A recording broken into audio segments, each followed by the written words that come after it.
makes me special? I'm a queer. And I'm a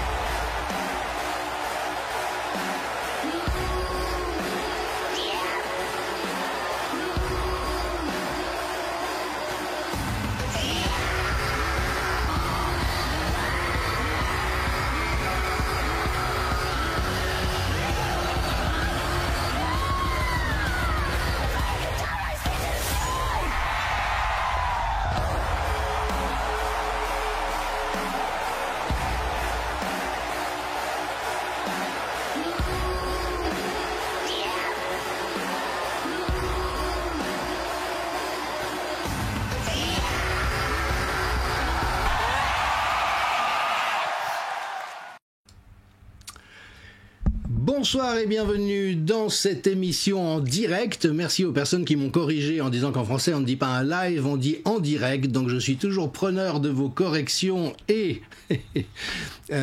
suggestions. Je vous souhaite une très chaleureuse bienvenue dans cette émission qui me semble tomber à point nommé précisément pour essayer de continuer à faire cas de ce que le réel nous présente. Je salue en particulier tous les membres des différents services qui vont forcément écouter cette émission. Il y a des gens, vous savez, qui sont au service de l'État pour surveiller un peu ce qu'il pourrait se passer d'ennuyeux ou de menaçant. Puisque je vais parler de l'affaire Epstein, il y a forcément le Mossad qui est avec nous. Salut le Mossad. Et puis, en peut-être vous invitant, vous qui travaillez pour l'État, à vous poser la question: au service de qui êtes-vous ou au service de qui aimeriez-vous être ? Parce que nous allons voir au cours de cette émission qu'il y a énormément de compromission et probablement de criminalité dans les plus hautes sphères de l'État. Et donc, j'imagine, je ne suis pas fonctionnaire moi-même, ça n'est pas une inclinaison que j'ai, mais que quand on consacre sa vie à servir un État, peut-être qu'à un moment donné se pose quand même aussi la question de savoir exactement ce qu'on sert. Et peut-être d'essayer d'être lucide par rapport à ça, mais je ne ferai pas l'injure aux policiers et aux membres des services de renseignement quant à la lucidité. Ils sont infiniment plus lucides que chacun d'entre nous, mais parfois effectivement pris dans des positions un petit peu difficiles. Ce d'autant plus que la France a basculé dans une franche tyrannie. On est actuellement sous une dictature, vous savez qu'il n'y a plus de gouvernement, mais de toute manière la séparation des pouvoirs n'est plus assurée.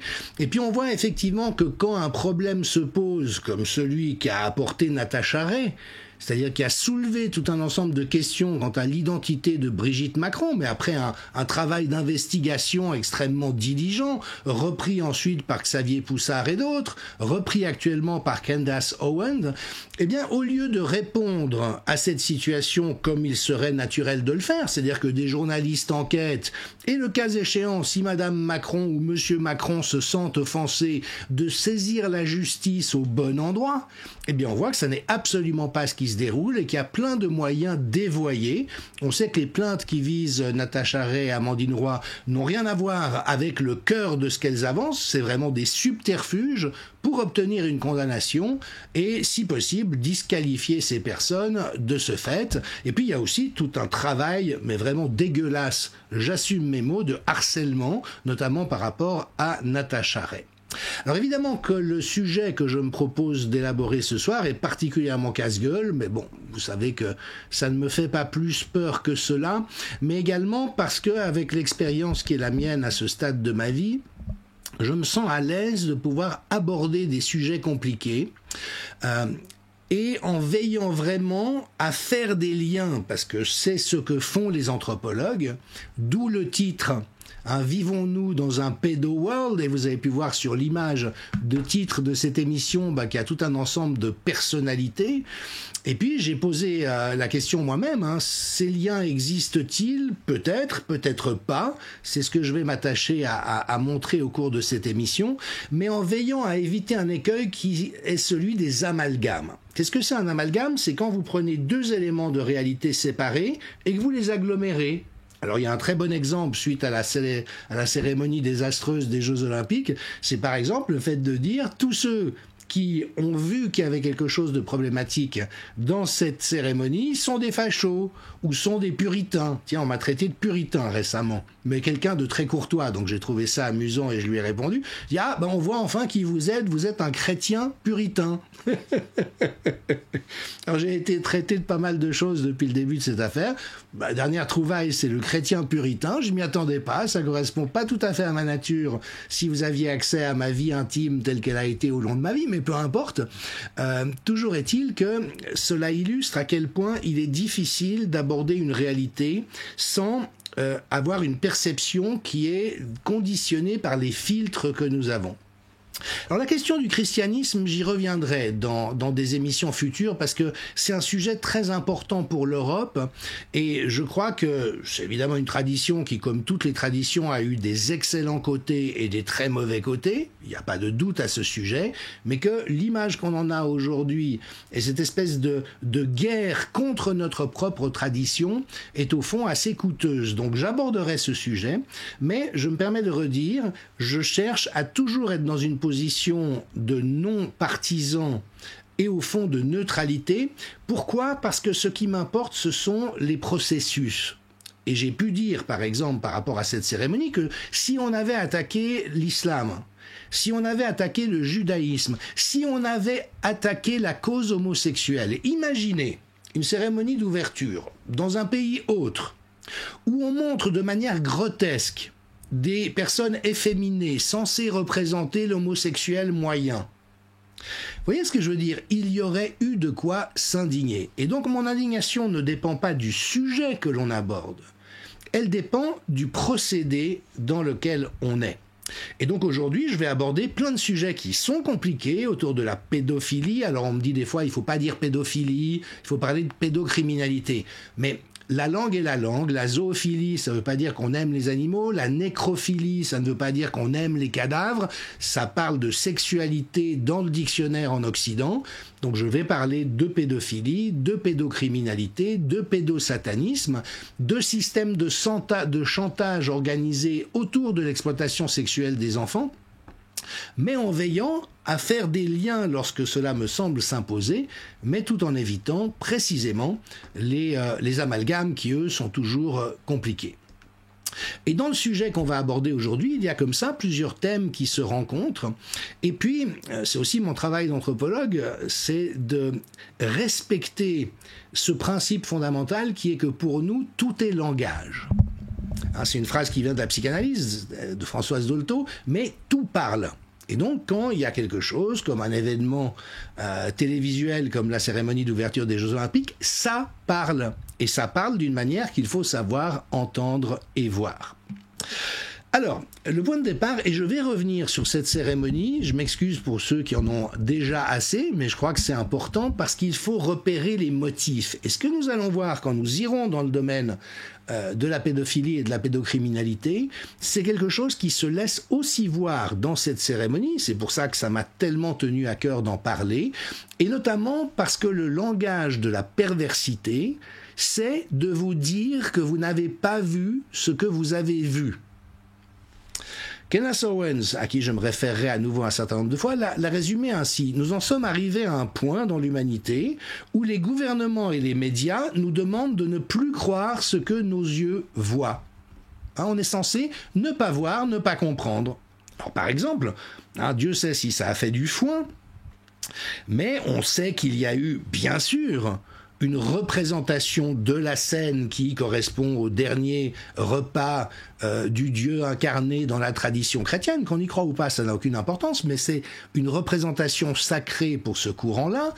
Et l'actrice principale, Madame Barbara Bush, l'a elle-même posté dans un tweet. « Yes, oh yes, the New Gay Testament ». Donc c'est une évidence. Mais voilà-t-il pas qu'on nous a fait croire que « mais non, pas du tout, qu'allez-vous imaginer là ?» Bon, on nous avait déjà fait le coup avec le fameux sapin de Noël de la place Vendôme, souvenez-vous, un sextoy plug anal vert gigantesque. Ah ben non, c'est pas du tout un sextoy, c'est un sapin de Noël. Et si ça se trouve, que vous devez avoir l'esprit tordu pour imaginer qu'il puisse s'agir d'un sextoy. Et d'ailleurs, comment savez-vous que les sextoys existent? Mais vous voyez le degré de foutage de gueule, mais surtout d'inversion. On voit ce qu'on voit, mais on nous dit non. On se souvient aussi de ce tableau très problématique exposé au Palais de Tokyo qui représentait une fellation faite à un homme adulte par un enfant avec les mains ligotées derrière le dos. Et ben on nous a bien expliqué que c'était pas du tout ce qu'on voyait, hein, ça n'est pas ça.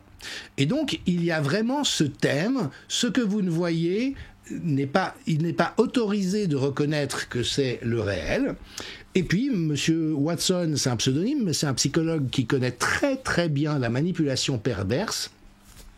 Lui relève à juste titre, vous voyez, alors il le dit d'une manière un peu cavalière, mais les gueux d'extrême droite, en fait, c'était même pas ce que tout le monde a vu dans le monde entier, c'était en fait des références que les non-gueux avaient vues tout de suite. Eux qui sont intelligents. Et ça, c'est la double peine classique de la perception. Non seulement ce que vous voyez est choquant, mais en plus, on vous fait douter et on vous agresse d'avoir vu ce que vous avez vu. Alors Raphaël Enthoven, qui lui est un vrai pervers à mes yeux et donc ne s'embarrasse pas de ce genre de précautions, lui, il prend pas des périphrases. Moi j'ai tout aimé, l'explosion tricolore, les blasphèmes en bataille, la scène en hockey bien sûr, Marie-Antoinette et Tété, etc., etc., etc. Et donc là nous sommes vraiment dans le cœur du sujet. C'est-à-dire cette ingénierie sociale qui, alors même que vous voyez ce qui est, va venir vous agresser du fait de l'avoir vu, mais également de dire que c'est ce que vous avez vu. Donc le langage de la perversité, c'est cette dénégation du réel, et puis le langage de l'ingénierie sociale, tous ces ensembles de procédés qui sont utilisés pour rendre le plus confuse possible une société donnée, c'est que vous devez voir ce que tout le monde a vu. Non seulement vous ne devez pas avoir confiance en ce que vous voyez, mais vous devez croire comme tout le monde. Et là, Candace Owens a donné un retour sur une expérience célèbre de la CIA qui est très impressionnante. C'est vraiment du conformisme, c'est une soumission à la conformité sociale. Je vous passe ce petit extrait sous-titré en français. CIA. Back in the day, did this experiment where they placed 18 people in a room. 17 of those people were actually CIA agents, and one of them was just an unwitting member of the public. So imagine they pick you, you think that you're going into a room with 17 other people who are from the street just like you, but in reality, those 17 other people are agents, and they are conducting an experiment on you. So the person that was running the experiment showed every single person in the room a picture of a triangle. It was very clearly a picture of a triangle, and he asked every person in the room to simply state what they saw on the picture. Well, despite it clearly being a triangle, all of the agents were instructed to say square. So imagine you're in this room with 17 other people, you think that you're all off the side of the street, and they start going around, and everyone says, "Oh, what is that? A square, a square. What do you see? A square, a square, a square, a square." Well, by the time it gets to you, and you're the 18th person, you're going, "Oh, am I crazy? I see a triangle." And guess what that 18th person said? Well, they said square, because they didn't want to be the crazy person in the room. Really think about the implications of that experiment. That is exactly how the media works. They are the agents in the room that are repeating square, square, square, square, square, until you're supposed to just completely abandon reason and just join them and say, totally, that's a square. Et voilà, donc la presse, évidemment, ça ne nous a pas échappé, fait cela en permanence. Tout le discours autour du complotisme, soi-disant, ça n'est que ça. Si vous voyez un triangle, non, c'est du complotisme, ça n'est pas le réel. Puis là, on en a encore des exemples magnifiques. Alors, Le Monde, qui appartient à Xavier Niel, qui a été impliqué dans des affaires de proxénétisme et semble être un assez vilain bonhomme, ose dire une partie de la droite et de l'extrême droite outrée. Mais pourquoi ? Parce qu'on a confondu le banquet de Bacchus avec le dernier repas de la scène, donc nous n'avons pas vu ce que nous n'avons vu. C'est vraiment de l'enfumage à l'état pur, mais ça fonctionne chez un certain nombre de personnes hypnotisées. Et puis avec de surcroît le recours à la preuve sociale. Donc vous aurez sans aucun doute vu passer ce sondage, là c'est le Figaro. Alors s'il y a des journalistes du Figaro, du Monde ou du Nouvel Obs ou de Libé qui nous écoutent, vous devriez avoir honte d'être aussi dégueulasse que vous l'êtes actuellement. Donc, Le Figaro ose titrer 85% des Français ont jugé la cérémonie d'ouverture plutôt réussie. Seuls 5% ont jugé le spectacle pas du tout réussi, ce qui prouve vraiment à quel point il n'y a plus aucune conscience professionnelle à l'intérieur de ce milieu. Alors je reviens très brièvement sur le contenu de la cérémonie elle-même, étant donné que, là encore, on a tous vu cette exposition hyper problématique des enfants à la sexualité des adultes. Ça, c'est un tabou dans la société. C'est l'interdit de l'inceste. Si vous êtes à la maison avec des jeunes enfants et que vous vous câlinez avec votre épouse, ou si vous êtes une femme avec votre époux et que vous commencez à vous dire des mots doux, voire un peu salaces, si les enfants entrent dans la pièce, vous vous arrêtez. Cela ne regarde pas les enfants. Et ici, on a vu effectivement cette exposition. Et comme le relève le philosophe Alexis Haupt, vous savez combien j'aime le citer, ce que le prisonnier du médiaver, celui qui ne voit plus rien, ne semble pas comprendre, c'est qu'il ne s'agit pas tant d'un problème de cérémonie d'ouverture des Jeux Olympiques, c'est un problème d'idéologie malsaine et dangereuse qui prolifère dans la société. Et donc, par exemple, dans la fameuse scène de scène à droite, cette petite fille n'a rien, absolument rien à faire là.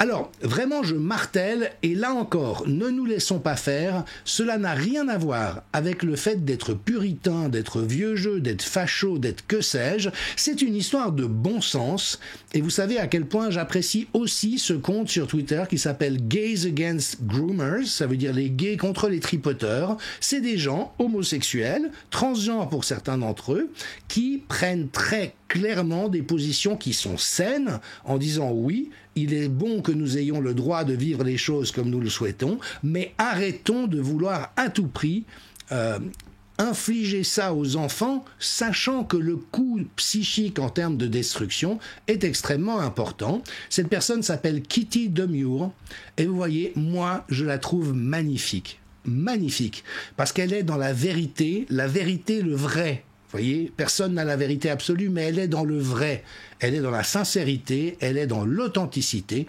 Et donc, je vous passe son témoignage. Je crois que c'est vraiment le genre de parole qu'il vaut la peine de faire circuler. Écoutons, c'est à nouveau sous-titré en français.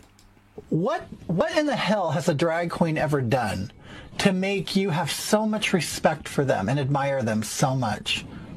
Other than put on makeup and jump on the floor and writhe around and do sexual things on stage. I have absolutely no idea why you would want that to influence your child. Would you want a stripper or a porn star to influence your child?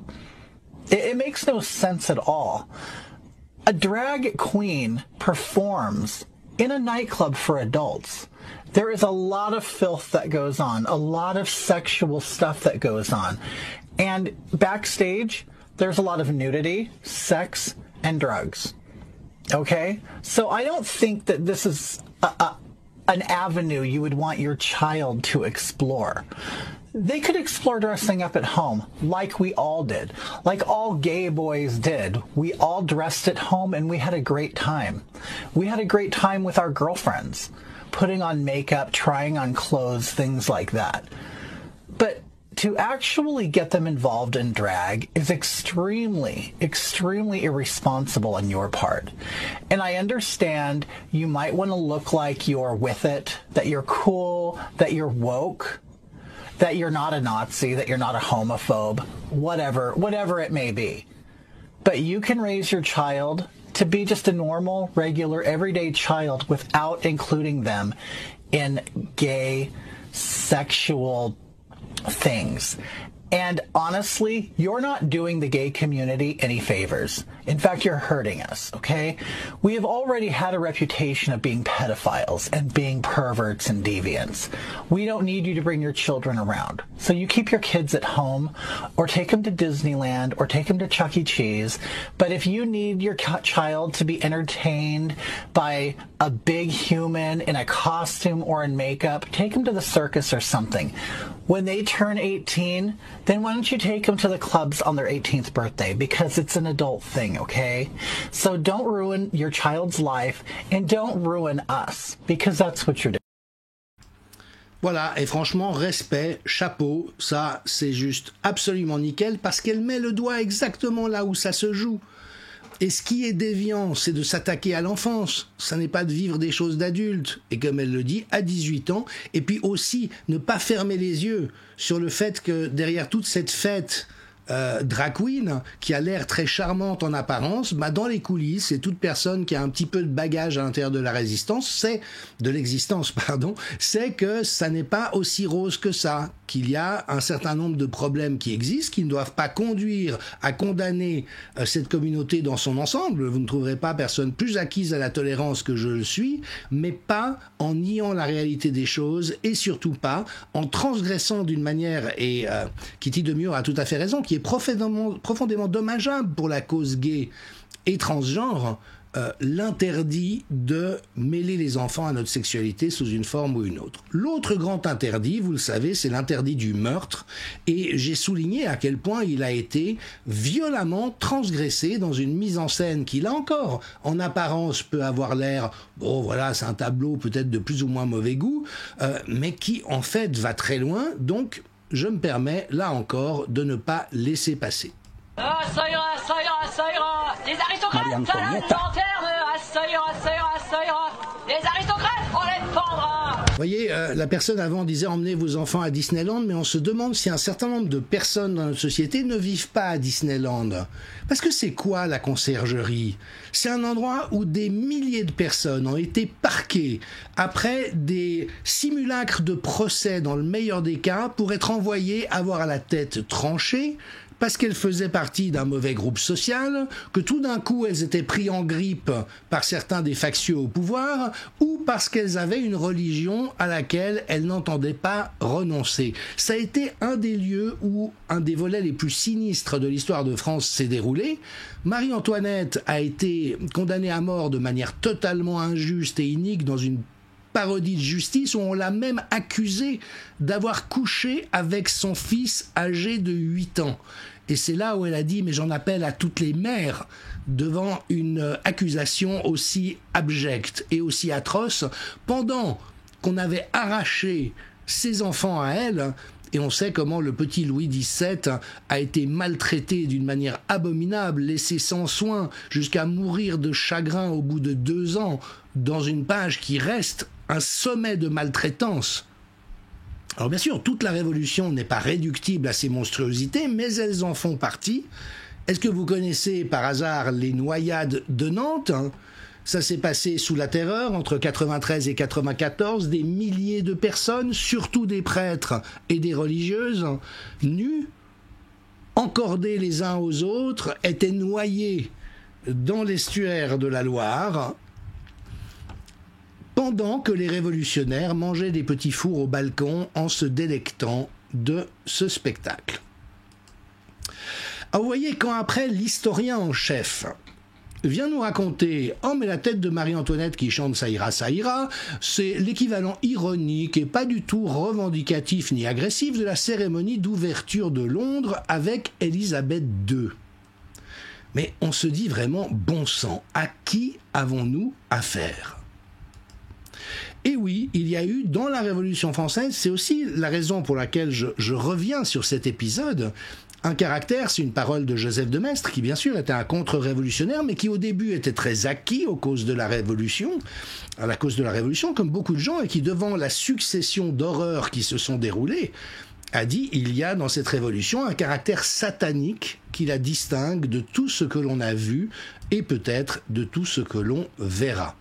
Malheureusement, ça n'est pas tout à fait vrai, puisque, à l'inverse, la Révolution française a ouvert sur les totalitarismes qui se sont succédés en Suisse, sur les exécutions et les procès politiques, sur les simulacres de justice, sur les massacres de populations entières. Enfin, s'il faut vraiment aller au fond des horreurs révolutionnaires, accrochez votre ceinture et vous aurez des hauts le cœur, parce que vraiment, on a fait du savon avec des graisses humaines, on a fait des pantalons avec des écorchages de Vendéens, enfin des trucs, mais voilà, je préfère m'arrêter là pour ne pas aller trop loin dans la description de l'horreur. Et puis, là encore, est-ce que les gens ont vu ce qu'ils avaient sous leurs yeux ?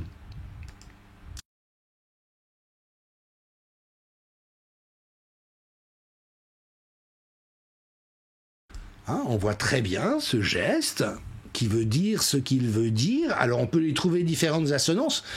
Certaines personnes m'ont dit, mais vous savez, en réalité, c'est un geste des francs-maçons où quand on veut interdire à quelqu'un de parler, on fait plus ou moins discrètement ce signe. Bon, peut-être, hein, mais en attendant, pour ceux qui ne sont pas francs-maçons, et je n'en suis pas, on voit bien un homme qui se penche vers une enfant et fait ce geste-là. Vous voyez ? Alors là encore, les normistes vous diront « Oui, mais bon, vous êtes trop susceptibles, c'est probablement vous qui imaginez, ça n'est pas dit que ça voulait dire ça. » Mais tu parles. Les choses parlent, et le langage, gestuel ou autre, est le langage. Alors oui, je finis avec ça, mais on sait désormais, vous et moi, que nous sommes dans une psyop, une opération de manipulation psychologique. Momochi les adore, donc elle nous a donné un petit résumé, hein. Parce qu'il y a énormément d'enfumage autour de ça. Donc on commence par nous dire que non, la scène n'est pas du tout la scène. Tiens, ça fait du foin d'une manière qui fait que précisément on ne parle plus des gens décapités, de l'explosion de sang, du plan A3, de gens rampant au sol, la bouche ouverte et autres exhibitions sexuelles à côté d'un enfant, mais le reste c'était joli. Oh oui, vous vous trompez, c'était un tableau de la Renaissance. Oui, le problème, c'est que le tableau en question est reconnu comme étant une transposition de la scène. On a tous reconnu la scène, évidemment, et même les responsables en ont parlé. Et je vous cite au passage le commentaire de Mathias Desmet, qui est donc ce psychologue de l'université de Gand, spécialiste de la manipulation totalitaire. Regardez, hein, le plus remarquable, c'est que les fact-checkers et les amateurs de culture woke n'ont évidemment pas vu qu'il s'agissait de la scène. Ils se sont même moqués de ceux qui l'ont vu, affirmant qu'ils étaient perdus dans des illusions et des délires. Plus quelqu'un est saisi par la pensée totalitaire, et plus il accuse de folie ceux qui pensent différemment. En soi, cela reste l'un des effets les plus remarquables du phénomène de formation de masse, l'énorme rétrécissement de la perspective, accompagné d'une cécité radicale à l'égard de tout ce qui ne correspond pas à ses propres croyances fanatiques et l'attaque agressive de celles-ci. Alors Momochi conclut en disant mais au fond c'est pas mal parce que c'est quand même c'est quand même un énorme ratage qu'on le veuille ou non et donc ça aide quand même à déconstruire un peu l'affaire et voir la réalité de à quoi nous avons affaire. Avec de surcroît cet extraordinaire effet de la décontextualisation. En toute franchise, dans un cabaret, dans une revue satirique ou au cinéma, ça ne m'aurait pas dérangé une seconde de voir une scène comme la scène. Avec les personnes qui l'ont incarnée. Pourquoi ? Parce que c'est un libre choix. C'est ma responsabilité d'adulte d'y aller ou non, et je vous dis, je serais tout à fait capable de m'en amuser et de trouver ça sympathique. Mais pas infliger à des gens qui sont captifs dans une cérémonie qui prévoit expressément dans sa charte que ça n'a pas sa place, et puis en brandissant ces images d'hypersexualisation aux populations du monde. C'est une cérémonie qui a été vue en Chine, au Japon, en Afrique, au Brésil, dans plein de contextes différents et dans plein de cultures. Cela ne se fait pas d'infliger des images de cette sorte aux gens, et le fait de tenir compte du contexte, c'est élémentaire dans les relations humaines. Ça ne veut pas dire qu'on est d'accord avec les valeurs de l'autre, mais qu'on n'agit pas auto-justifié. Et Ibris Aberkan, qui a produit une très belle émission sur ce sujet, dit ça. Quand ça s'adresse sans distinction de race ou de religion pour sponsoriser, alors ça c'est ses termes, cette beaufrie prétentieuse et laide conçue délibérément pour offenser, et demander en plus à la terre entière de valider leur pouffement pipi-caca, c'est une faute grave et une débilité diplomatique matinée d'arrogance crasse. Alors l'expression est un peu verte, je l'aurais dit en des termes plus diplomatiques, mais c'est vraiment le fond de l'affaire. Et avec cette stratégie du hachoir que j'ai souvent mise en avant, le résultat c'est quoi ? C'est de créer du conflit. Ce sont des manipulations qui ne servent qu'à générer le plus de conflits et de haine au sein de la population. Et donc, vous voyez des gens qui ont réagi en disant « Mais attendez, Il y a des gens qui demandent des excuses, mais il faut s'excuser auprès de qui? Les fachos, les racistes, les homophobes, les royalistes villiéristes, des révisionnistes, des cathos intégristes. C'est une blague. Et vous voyez, c'est ça la stratégie du hachoir. Ça a commencé avec le Covid, les antivax, les complotistes contre les gens qui ont cru toutes les bêtises qu'on a racontées. Puis après, il y a eu la guerre en Ukraine, puis le réchauffement climatique, puis Israël, Palestine. Ça a de nouveau fait complètement exploser les lignes. Et puis là, vous amenez la cérémonie d'ouverture, vous voyez, et ça clive, ça clive, ça clive, ça clive, ça clive. Et j'ai vu des gens qui avaient été honorables dans leur compréhension jusque-là, qui sont partis en vrille dans l'incapacité de réfléchir à tout ce que je viens de vous énoncer. Alors la vraie question qui se pose pour terminer, c'est mais qui a été à l'origine de ça? Qui a donné le final cut, comme on dit en cinéma, c'est-à-dire qui a validé le scénario, le montage, la production en disant « Ok, c'est ça qu'on va faire ». Et beaucoup de personnes soupçonnent que c'est Brigitte et Emmanuel Macron qui eux-mêmes ont fait ce choix. Et je pense que c'est vrai pour un ensemble de raisons. D'abord tenant simplement à la structuration du pouvoir actuellement en France, mais également précisément du contenu profondément choquant et compliqué de ce qui était montré. Et puis alors avec un joli motif qui est celui que c'est en train de faire un retour de manivelle absolument énorme. Figurez-vous, Alex Jones, qui est un fameux podcasteur, qui a repris les enquêtes française, puis la synthèse de Candace Owens, a dénoncé Brigitte Macron comme un homme pédophile ayant détourné Emmanuel à l'âge de 14 ans, avec 32 millions de vues en un peu plus de 24 heures. Et quant à Candace Owens, elle était à 14 millions de vues en 12 heures. Et vous voyez comme c'est intéressant, parce qu'on essaye de nous faire croire qu'il ne s'est rien passé. Et d'ailleurs, même parmi les dissidents, on nous dit « Ouais, mais bon, passez à autre chose, il y a des choses plus graves qui sont en train de se passer maintenant. » Ce qui n'est pas entièrement faux, mais ce qui n'est pas vrai non plus.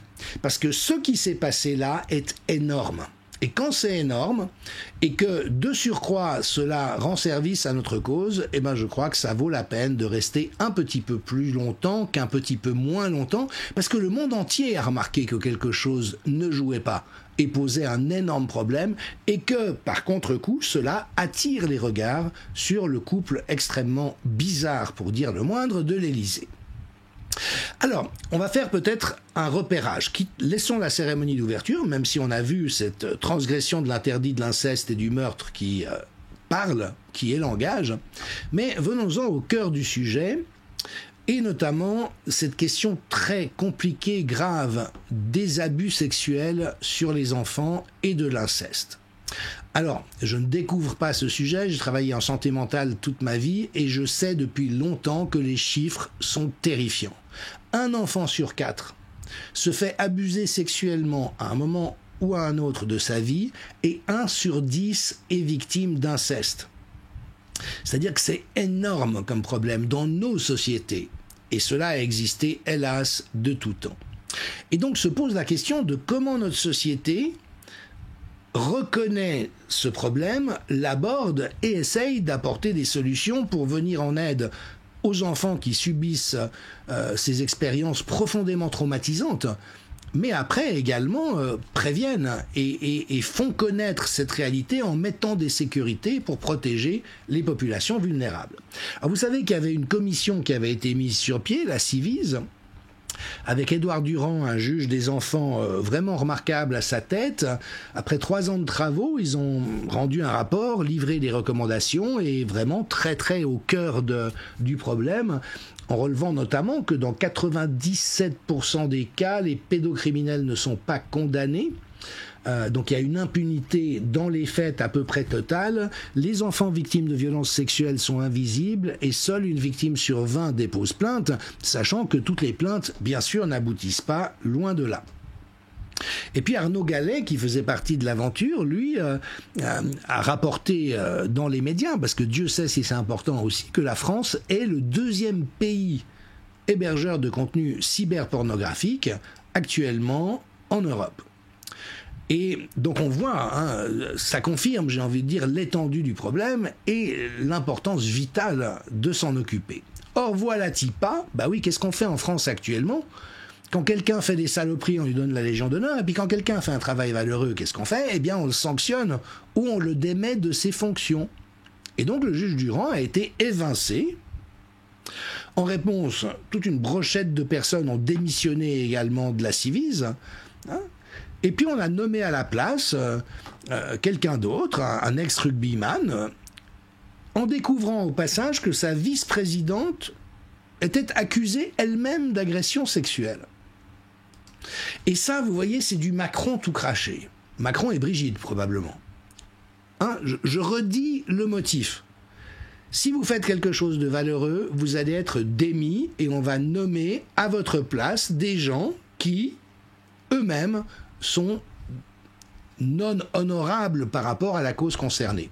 Et si vous êtes non honorable, comme Karine Lacombe, comme tant de personnes, eh ben vous recevez la Légion d'honneur et vous êtes promu.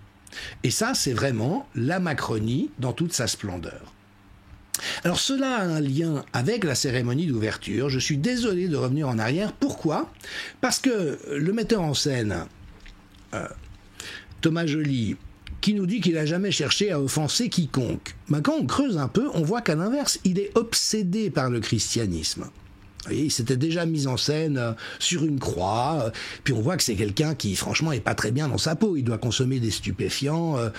Et puis, je le dis vraiment, mais sans aucune agressivité ou discrimination. Moi, j'ai travaillé toute ma vie avec des gens qui allaient pas bien dans leur peau. Ça m'est arrivé à certains moments de ma vie. Donc, la question n'est absolument pas de poser un jugement de valeur, mais simplement d'essayer de voir les choses. Et effectivement, on remarque, c'est le Parisien qui l'a rapporté, qu'il a grandi dans un village de Seine-Maritime, harcelé au collège, il allait en classe la boule au ventre, et c'est terrible pour un enfant d'être harcelé.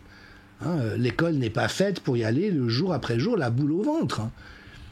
Et donc, voilà, il est devenu homme de théâtre, grand bien lui fasse, mais on voit bien qu'il transpose dans ses provocations artistiques quelque chose de l'ordre du non résolu de son histoire. Même chose pour Barbara Butch. Et là encore, entendez-moi bien, c'est une personne, je peux tout à fait la trouver belle sur la photo de gauche.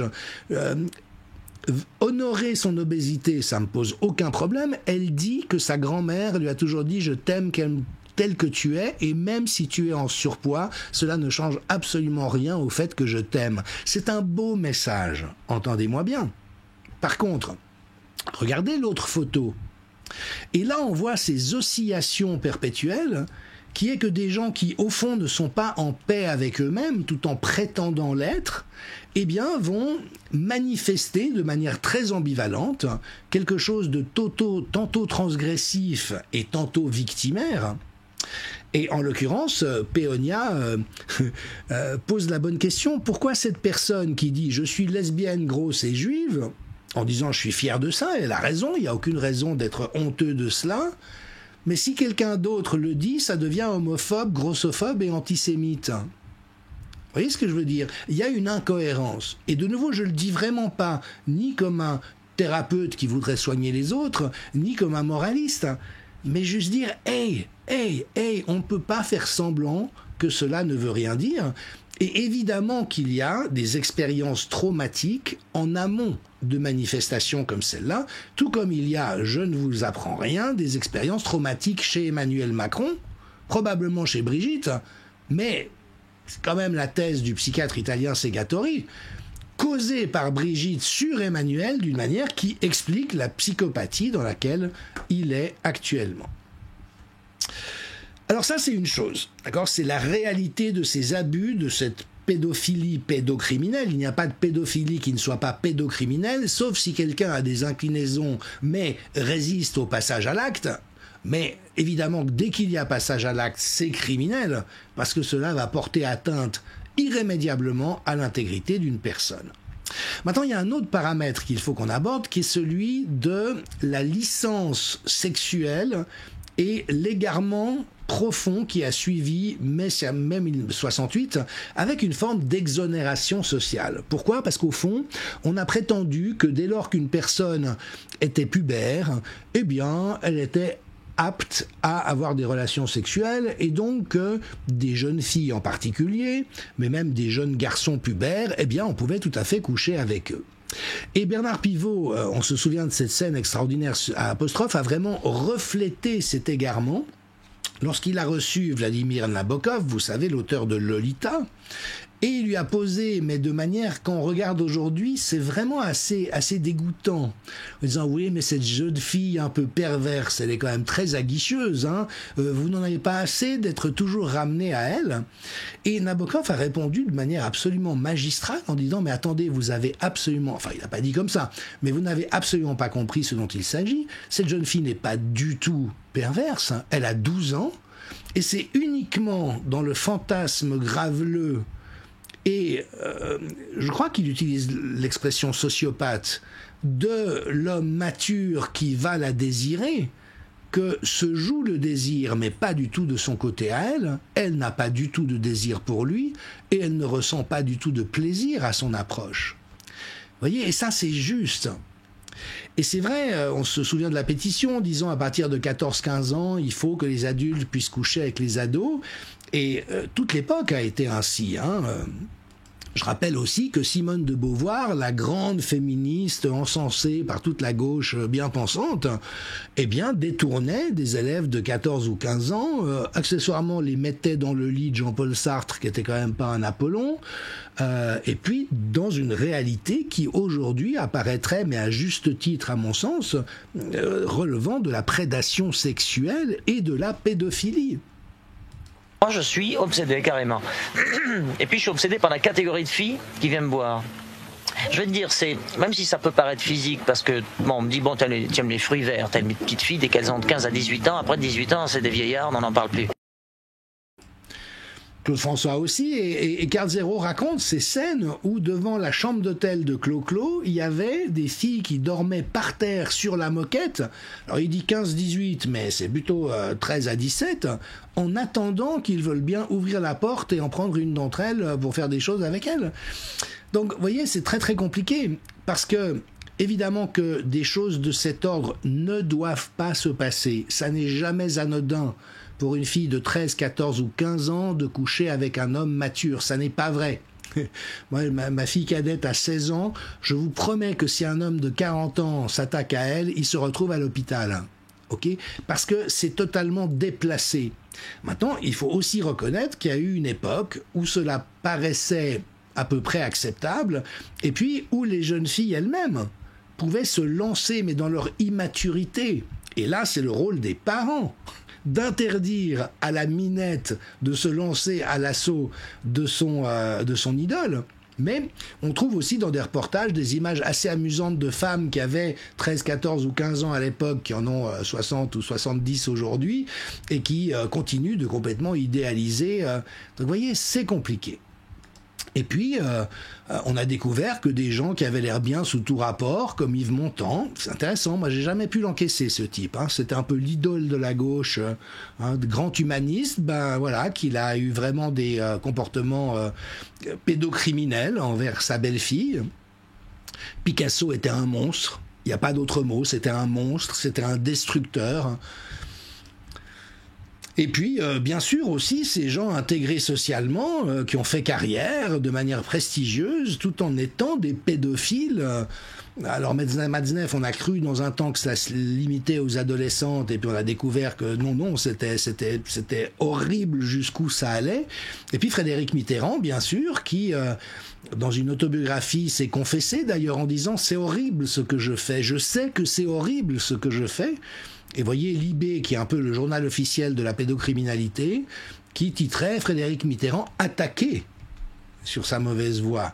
Bah oui, c'est plutôt que c'est lui qui attaquait des personnes vulnérables pour leur faire des choses qu'elles n'avaient simplement pas à vivre.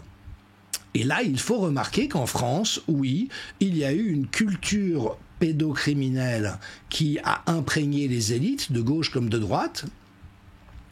Et puis notamment avec des gens qui font froid dans le dos, comme Pierre Berger, donc qui était l'amant d'Yves Saint-Laurent qui a dirigé la boîte pendant des années et qui est devenu un peu l'égérie du mitterrandisme et qui était vraiment, mais excusez mon français, un salopard fini.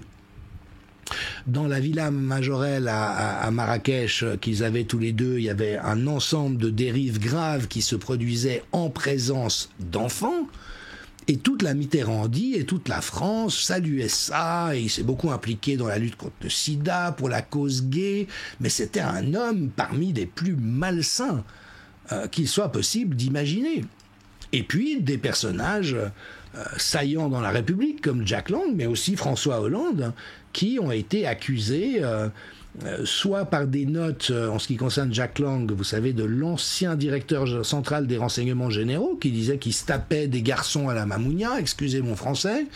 François Hollande a aussi été l'objet d'une procédure en justice qui a été classée, mais on sait ce que vaut la justice dans ce genre de cas, hélas. Et donc, il y a vraiment un gros problème qui existe depuis toujours. Et alors voilà, ça fait un peu de bruit, mais évidemment que tout ce milieu-là, et on sait que François Mitterrand lui-même a couvert des dossiers secrets pour ne pas que ça transparaisse. Et puis, on sait aussi que Jack Lang a reçu de l'argent de Jeffrey Epstein. Enfin, c'est quand même extraordinairement trouble. Et donc, ces hommes, Yves Saint-Laurent et Pierre Berger, qui ont été encensés par toute l'intelligentsia et toutes les élites françaises, étaient vraiment des détraqués. Mais alors là, je ne parle pas de gens qui se travestissent et qui marchent à quatre pattes en tirant la langue. On était vraiment dans la pédocriminalité lourde. Monsieur Pinault, qui actuellement est à la tête du Point, est impliqué dans la couverture de tout ça. Non seulement il a racheté la maison de couture, mais il a également... ce sont des gens qui ont donné des facilités à des personnes connues et reconnues pour être pédocriminels, et sans que cela ne dérange qui que ce soit au sein de la République. Vous voyez que Bernard-Henri Lévy a impliqué lui aussi, c'est-à-dire tout ce petit monde fricote. Alors je me permets une précision, parce que il y a beaucoup d'attaques par les temps qui courent, et on m'a récemment incriminé en disant que mon maître à penser, Michel Maffezoli, c'est un de mes maîtres à penser, mais son œuvre est tout à fait remarquable, avait fréquenté Matzneff. Oui, mais à l'époque, les gens dont on parle étaient dans toute la haute société et tous les cercles culturels français. On vient de découvrir que Jean-François Revel, l'académicien, se livrait à des rituels probablement pédosatanistes sur des enfants en bas âge. Alors ça veut dire quoi? Ça veut dire qu'il faut supprimer l'Académie française, que tous les gens qui dans leur vie ont fréquenté Jean-François Revel, vous voyez, il faut faire la différence entre ceux qui commettent ces monstruosités, ceux qui savent et qui sont complices par leur silence, et puis ceux qui croisent simplement des gens sans savoir ce qu'il en est. Et malheureusement, ces réalités tragiques sont tellement répandues que je vous assure, donnez-moi un album de photos de votre vie, je suis sûr qu'on trouvera des pédocriminels là-dedans. Donc ça, c'est une petite mise en point en passant. Par contre, il faut relever la duplicité abominable des élites. Et il se trouve qu'en plus, Yves Saint-Laurent avait publié une bande dessinée abjecte avec une petite fille capricieuse, bornée, narcissique, mauvaise, qui vit une vie faite de meurtres et de viols. Et puis l'ouvrage, c'est Yves Saint-Laurent qui l'écrivait, portait en introduction la mention « En outre, toute ressemblance avec des personnes qui existent ou qui ont existé est parfaitement voulue. Toutes ces aventures ont été tirées de faits réels. » Alors la résolution n'est pas très bonne et je m'en félicite, mais c'est vraiment à vomir. Et malheureusement, tout le milieu de la mode est très très concerné par ce que j'évoque là. Il y a évidemment une traite des adolescents, il y a des consommations de stupéfiants qui sont complètement barges, et puis de la pédopornographie. Je vous renvoie à un article d'Essentiel News qui revient sur les campagnes de Balenciaga, qui sont elles aussi abjectes, mais regardez la London Fashion Week d'il y a 2 ans, si je ne m'abuse, ça reflète là encore quand même quelque chose du psychisme de ceux qui agissent dans ce monde-là.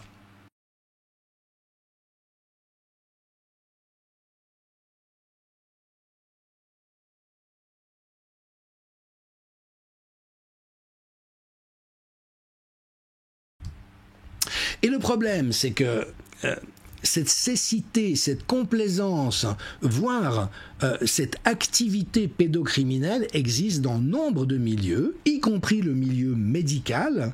Et vraiment, je salue les lanceurs d'alerte comme Françoise Ferricelli, qui a relevé qu'il y a des réseaux pour protéger les pédocriminels, y compris au sein de l'ordre des médecins.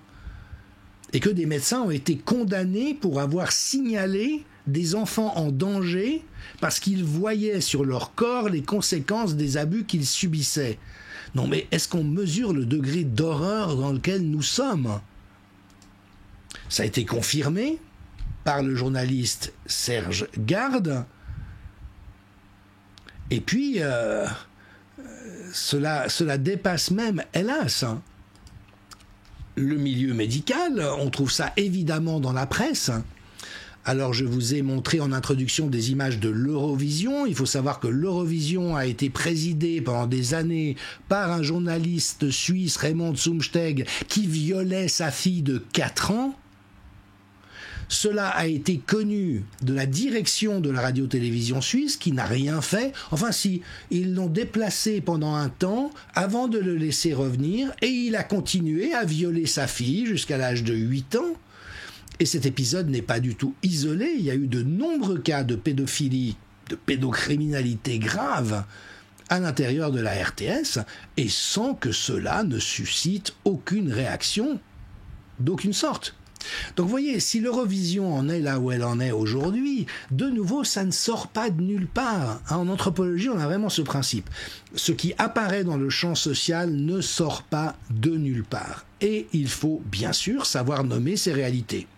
Bon, si on parle de la pédocriminalité et de la presse, on ne peut pas s'empêcher de faire un détour par Libération, qui a reconnu avoir protégé un journaliste pédophile, mais non seulement ça. Ils ont fait la promotion active de la pédophilie. Il y a bien sûr cette image abominable qu'on a tous à l'esprit d'un enfant qui fait une fellation à un adulte, mais voyez, encore récemment, une tribune, pédophilie, où est la gêne ? La pulsion pédophile existe en chacun d'entre nous. Mais non, il y a un stop dans le cerveau. Il y a un stop dans le cerveau qui permet à l'adulte de ne pas avoir de désir sexuel pour un enfant. Et Dieu merci, c'est ça la protection contre l'inceste. C'est que mes enfants, je n'ai jamais eu, Dieu merci, d'attirance sexuelle pour eux. Les enfants que je vois dans mon village, je n'ai pas d'attirance sexuelle pour eux. Une femme, oui, si elle est belle, je peux avoir de l'attirance sexuelle pour elle, mais un enfant, non, grand Dieu. Or, que viennent nous dire ces dégénérés complets de Libération ? Non, mais c'est naturel d'avoir une attirance sexuelle pour un enfant. Voyons. Au secours. Alors, il y a aussi tout le volet que nous devons aborder, hélas, de la justice et notamment des services d'aide à l'enfance. Alors j'ai fait une émission sur maître Michel Hammas, que je salue, qui se bouge et se démène, non pas comme un bon diable, mais comme un bel ange, pour dénoncer la mafia pédocriminelle des juges pour enfants et des services d'action pour l'enfance. Et en disant qu'il voit des horreurs à la suite les unes des autres absolument abominables. Et il souligne, nous sommes tous juridiquement responsables de nos actes, mais pas les magistrats et l'aide sociale pour l'enfance, les médecins, les banquiers, les avocats le sont, enfin les médecins plus beaucoup, les banquiers plus beaucoup, les politiques plus beaucoup, donc vous voyez, c'est généralisé, mais les magistrats en question peuvent détruire les vies des gens, c'est l'impunité totale.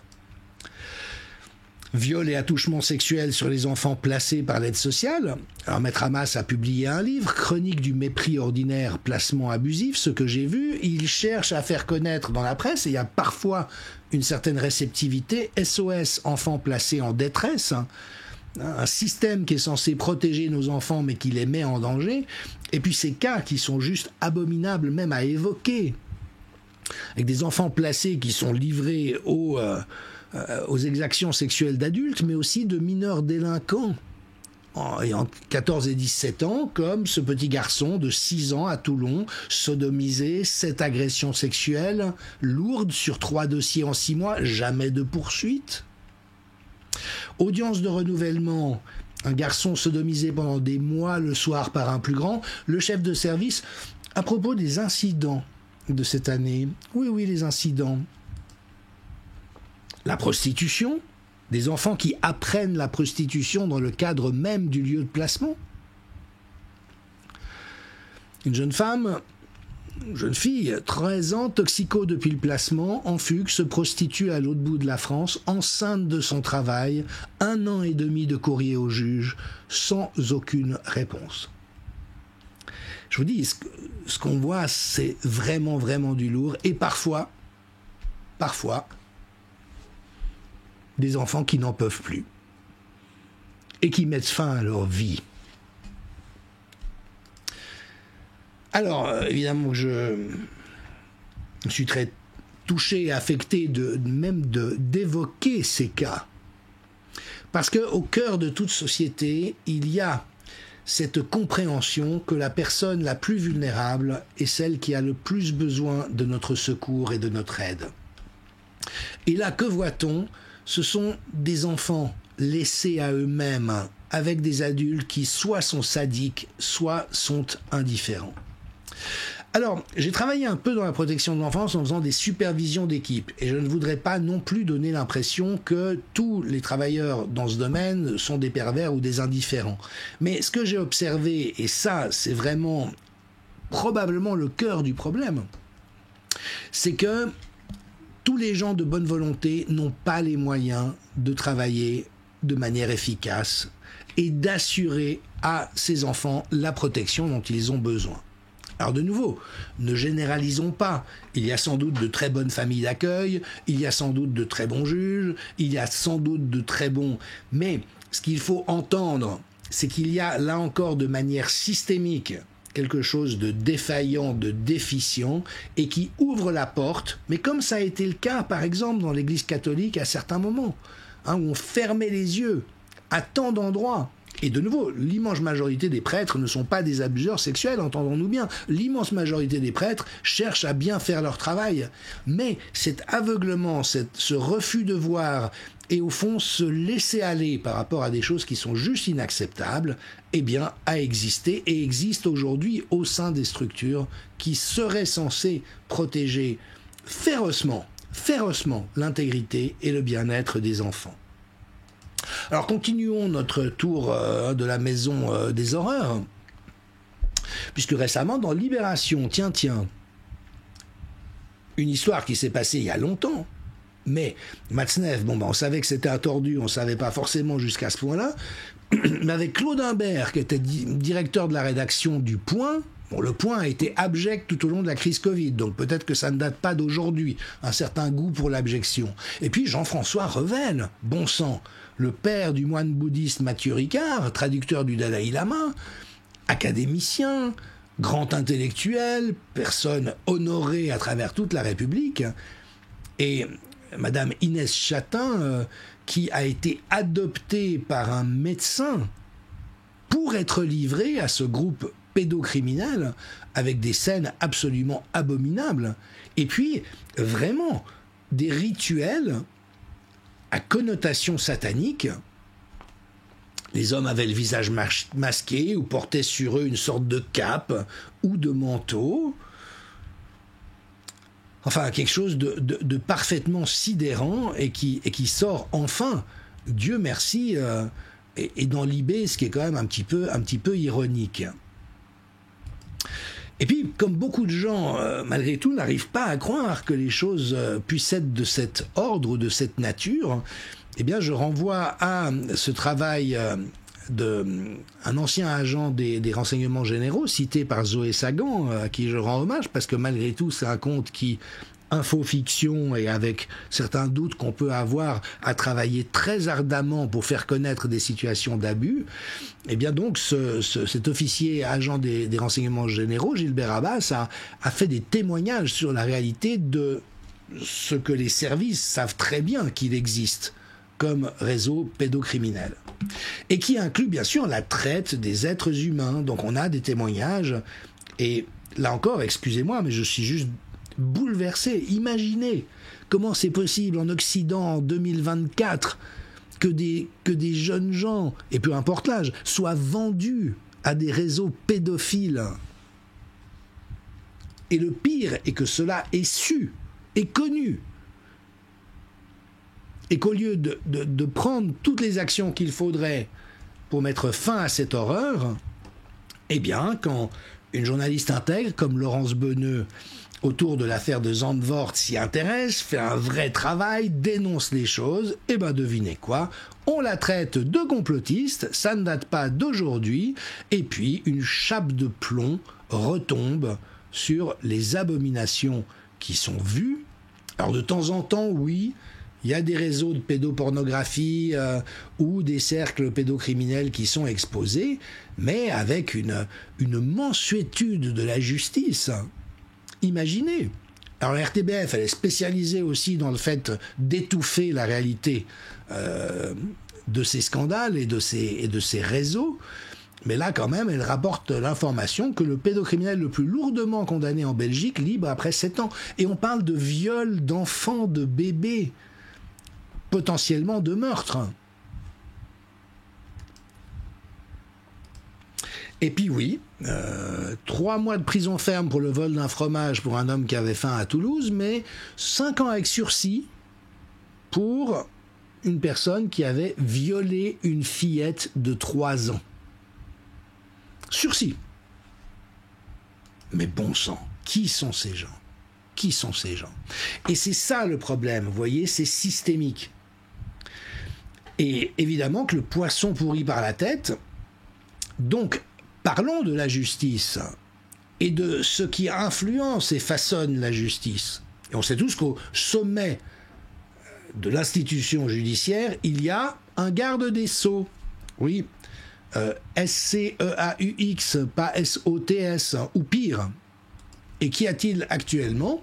Eh bien, quelqu'un qui s'est caractérisé par des comportements abjects face à des enfants victimes de crimes pédocriminels, et notamment un rôle désastreux dans l'affaire d'Outreau, où il s'est montré intimidant, abrupt, harcelant vis-à-vis d'enfants dont la justice a reconnu qu'ils avaient subi des viols, et d'une manière qui conduit à une conclusion tragique, qui est qu'aujourd'hui, la parole des enfants n'est plus prise au sérieux dans les prétoires.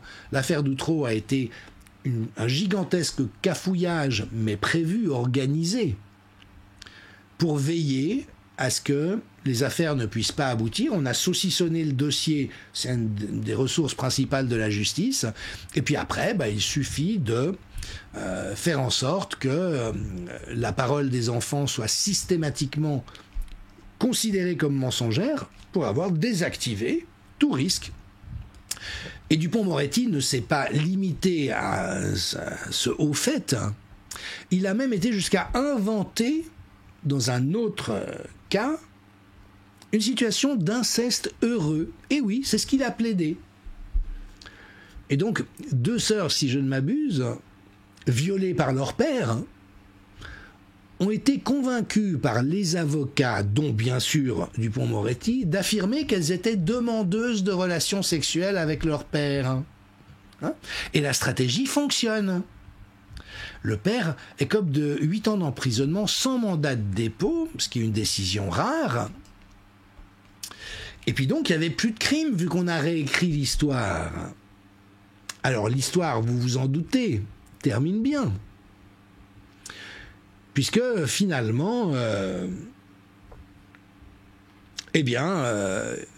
l'homme en question fusille sa fille dans un garage sous les yeux du fils avant de se tirer une balle dans le crâne.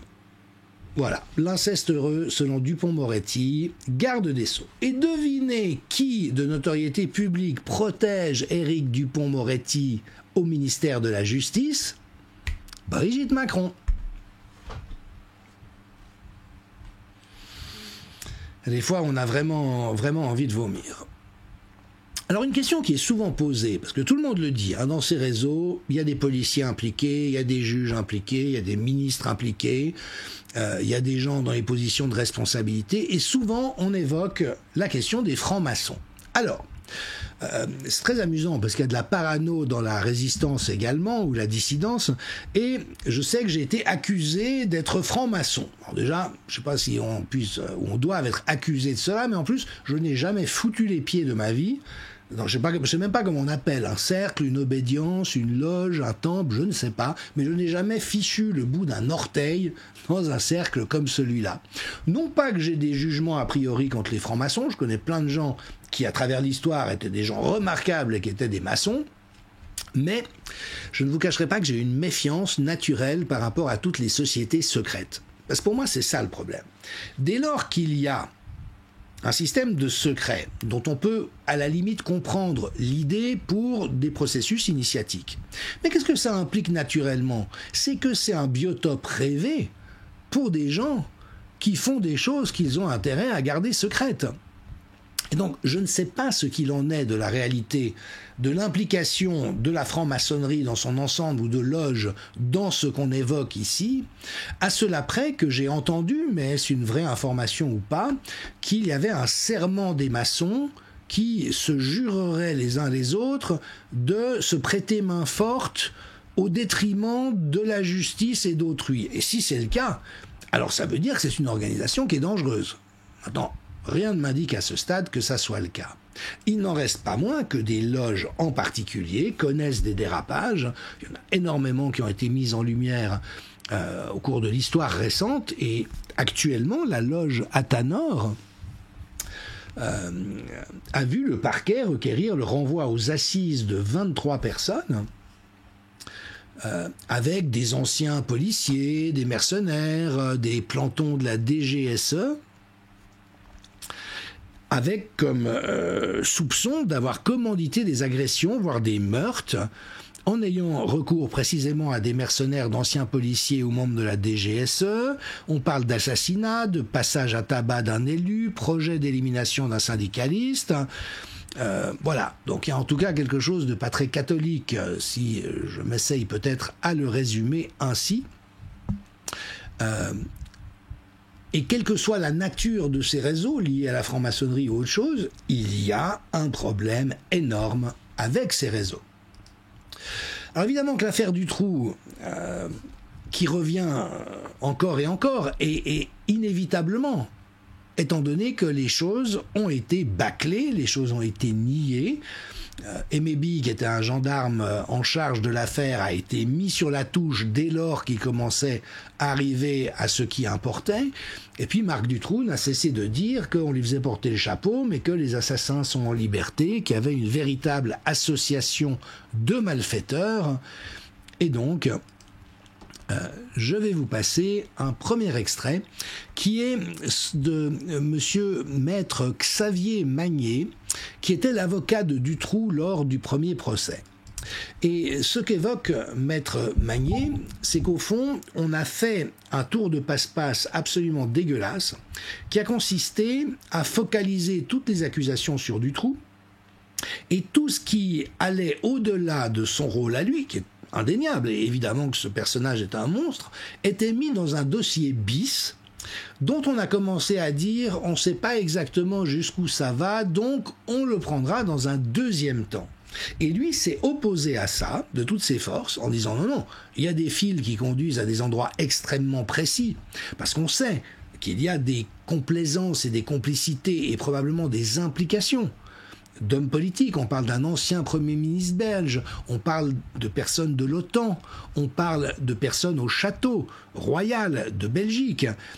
Enfin, il y avait toute une toile autour de cette affaire, et donc on a tout escamoté.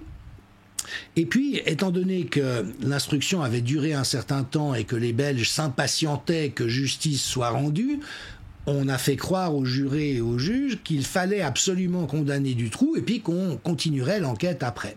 Donc vous devinez la suite, on a fermé l'enquête et plus rien n'a été investigué.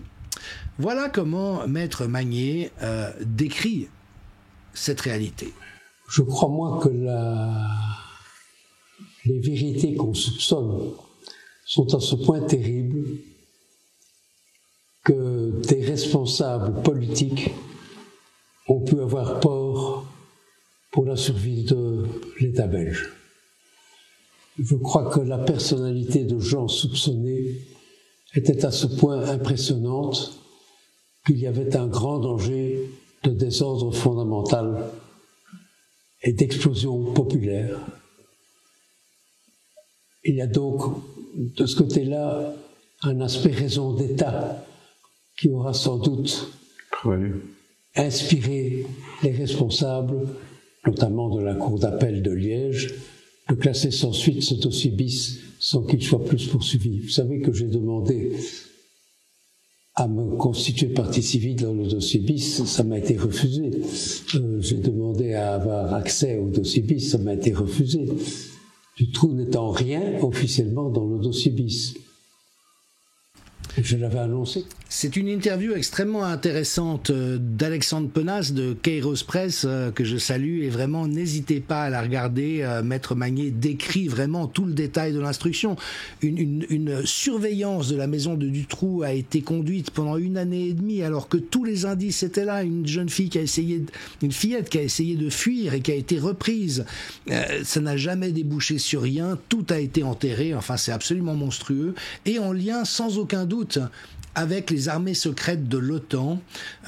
C'est encore toute une autre histoire dans laquelle je ne m'aventurerai pas ici, mais l'OTAN et la CIA avaient prévu des réseaux dormants en Europe pour un ensemble de raisons, et qui se sont notamment livrés à des attentats sous faux drapeaux. On a tous en souvenir celui de la gare de Bologne.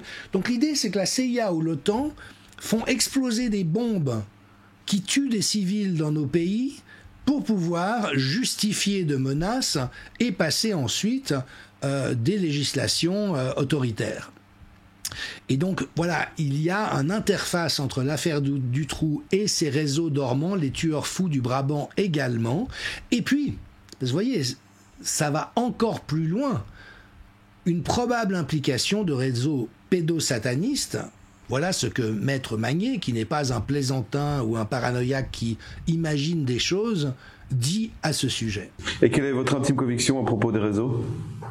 C'est qu'il y a des réseaux. C'est que Dutroux n'a pas gagné de l'argent pour s'acheter 4 maisons sans avoir des clients pour les petites.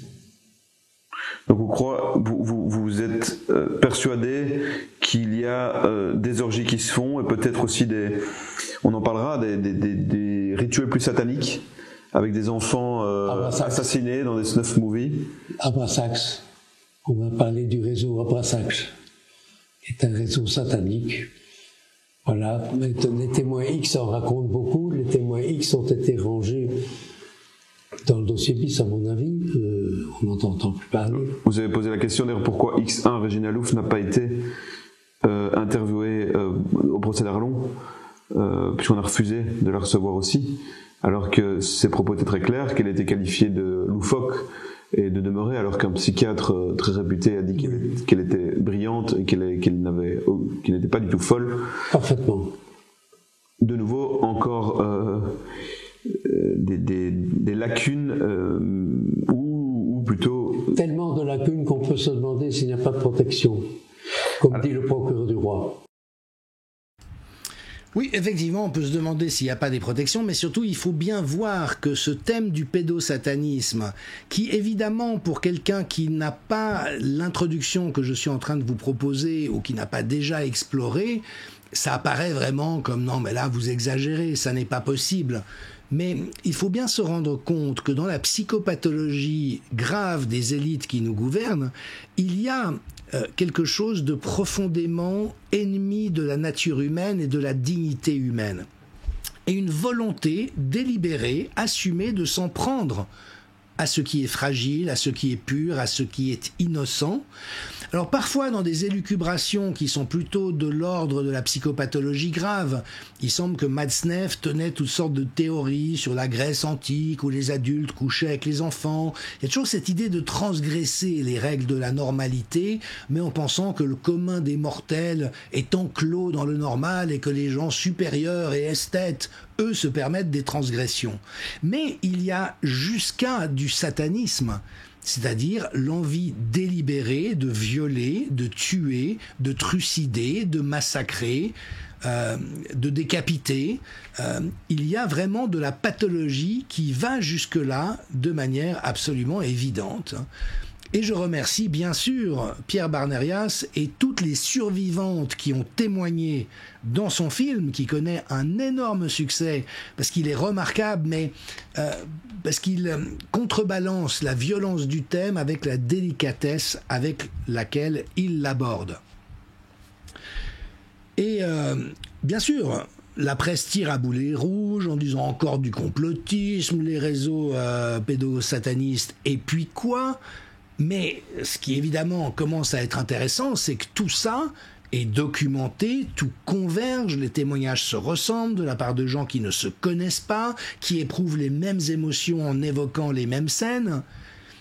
Et puis, osons dire que la raison pour lesquelles ce documentaire n'est diffusé que de manière très parcimonieuse en France, c'est qu'il apparaît, oui, que l'oligarchie est impliquée jusqu'au ministère de la Justice. Alors ça, je ne sais pas, je laisse la responsabilité à l'auteur, mais en tout cas, jusqu'au sommet de l'État.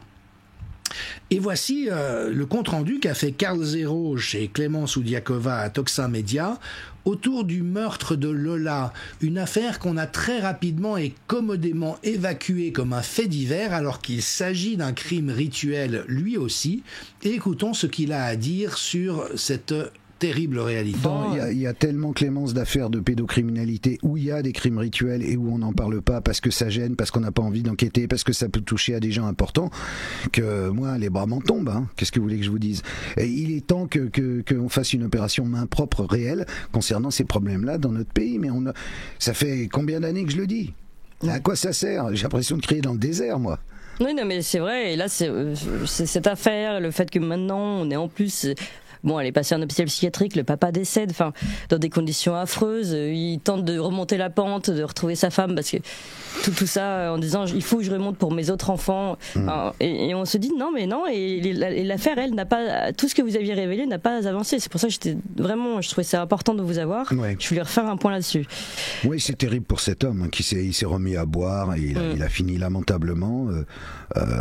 Et curieusement d'ailleurs, dans un des reportages qui lui était consacré, il a fait TF1, je crois, et M6, et un journaliste lui posait la question, mais pourquoi est-elle morte ? Et il disait, je ne peux pas le dire. Il a emporté son secret. Peut-être avait-il entendu parler de ça, je ne sais pas. Oui, peut-être.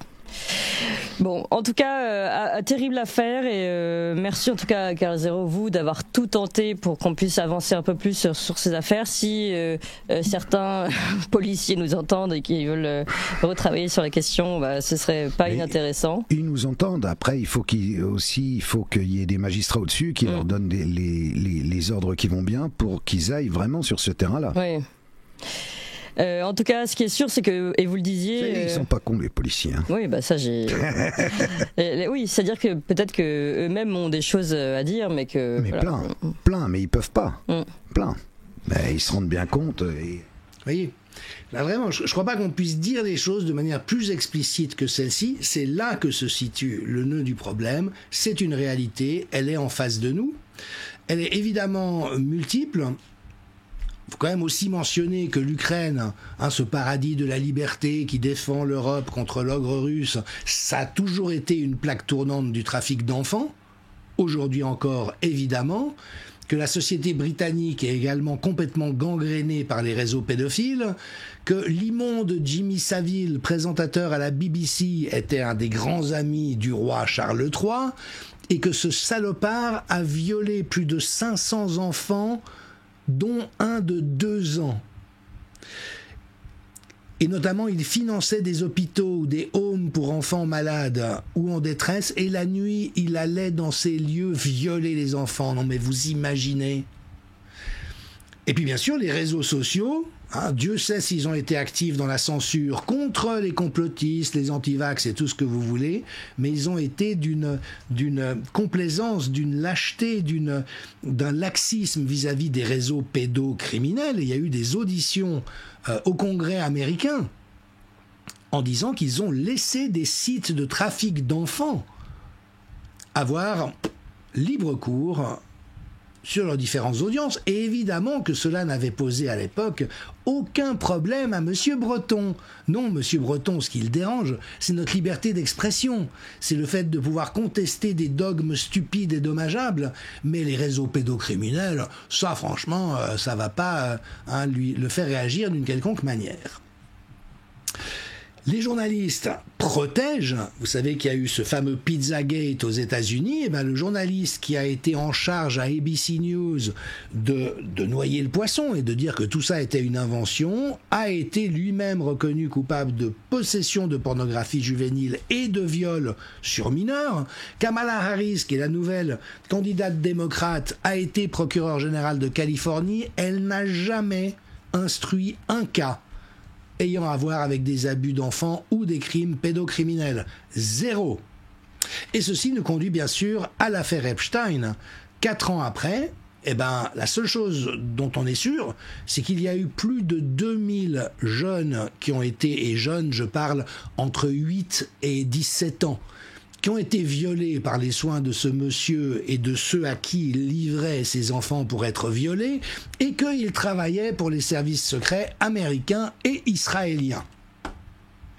Alors à droite, vous avez un compteur, le nombre de pédophiles, pédocriminels ayant violé des enfants qui ont été arrêtés à ce jour. Et puis à gauche, est-il vrai que le FBI protège les pédocriminels ? Ils ont fait des raids dans toutes les différentes demeures d'Epstein, sur l'île bien sûr, mais également le ranch du Nouveau-Mexique, l'appartement de Manhattan, confisqué les ordinateurs, les disques durs, récupéré plus de 20 000 photos et vidéos, et il n'y a pas eu la moindre arrestation. Alors, des documents ont été récemment révélés en Floride. Je vous résume, il est tard, très brièvement, l'affaire Epstein. C'est un type qui vient d'une famille de classe moyenne, qui a fait des études de mathématiques qu'il n'a pas terminées. Et puis, de fil en aiguille, en quelques années, il se retrouve à la tête d'une fortune de 600 millions de dollars, avec des propriétés somptueuses, et puis invitant chez lui, rencontrant dans la vie sociale, tous les gens qui comptent dans la société américaine, et en particulier de la côte Est. Eh ben oui. Hein.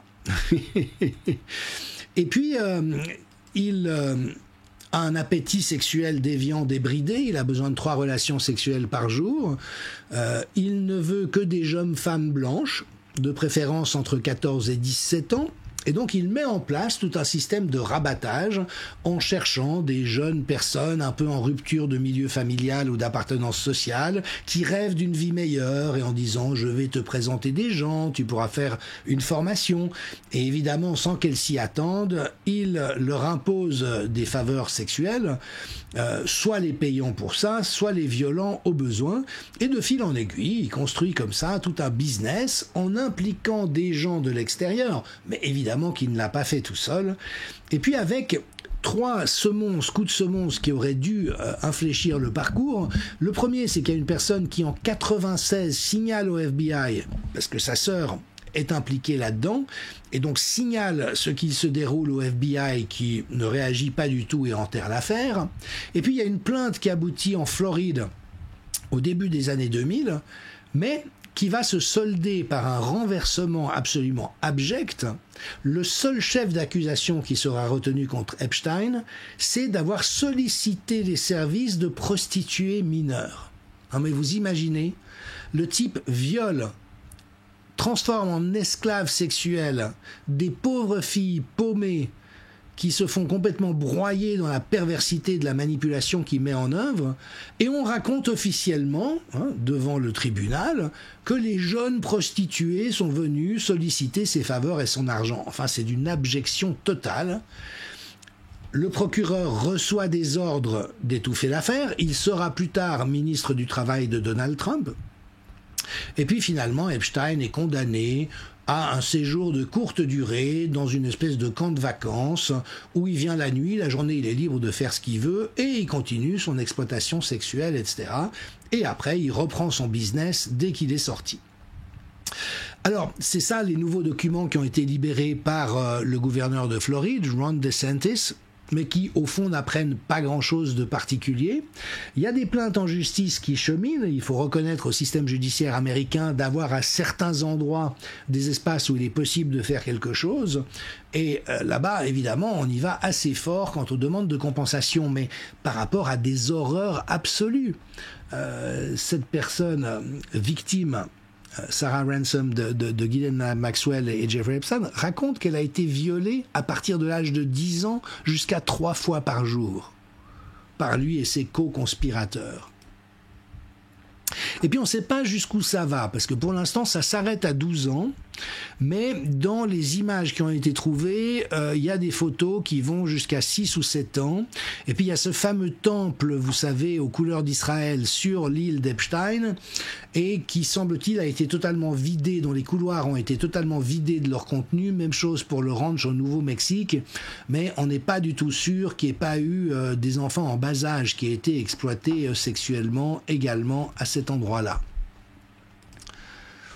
Alors on retrouve dans les carnets et les invitations d'Epstein vraiment tout le gratin, dont Bill Clinton en particulier.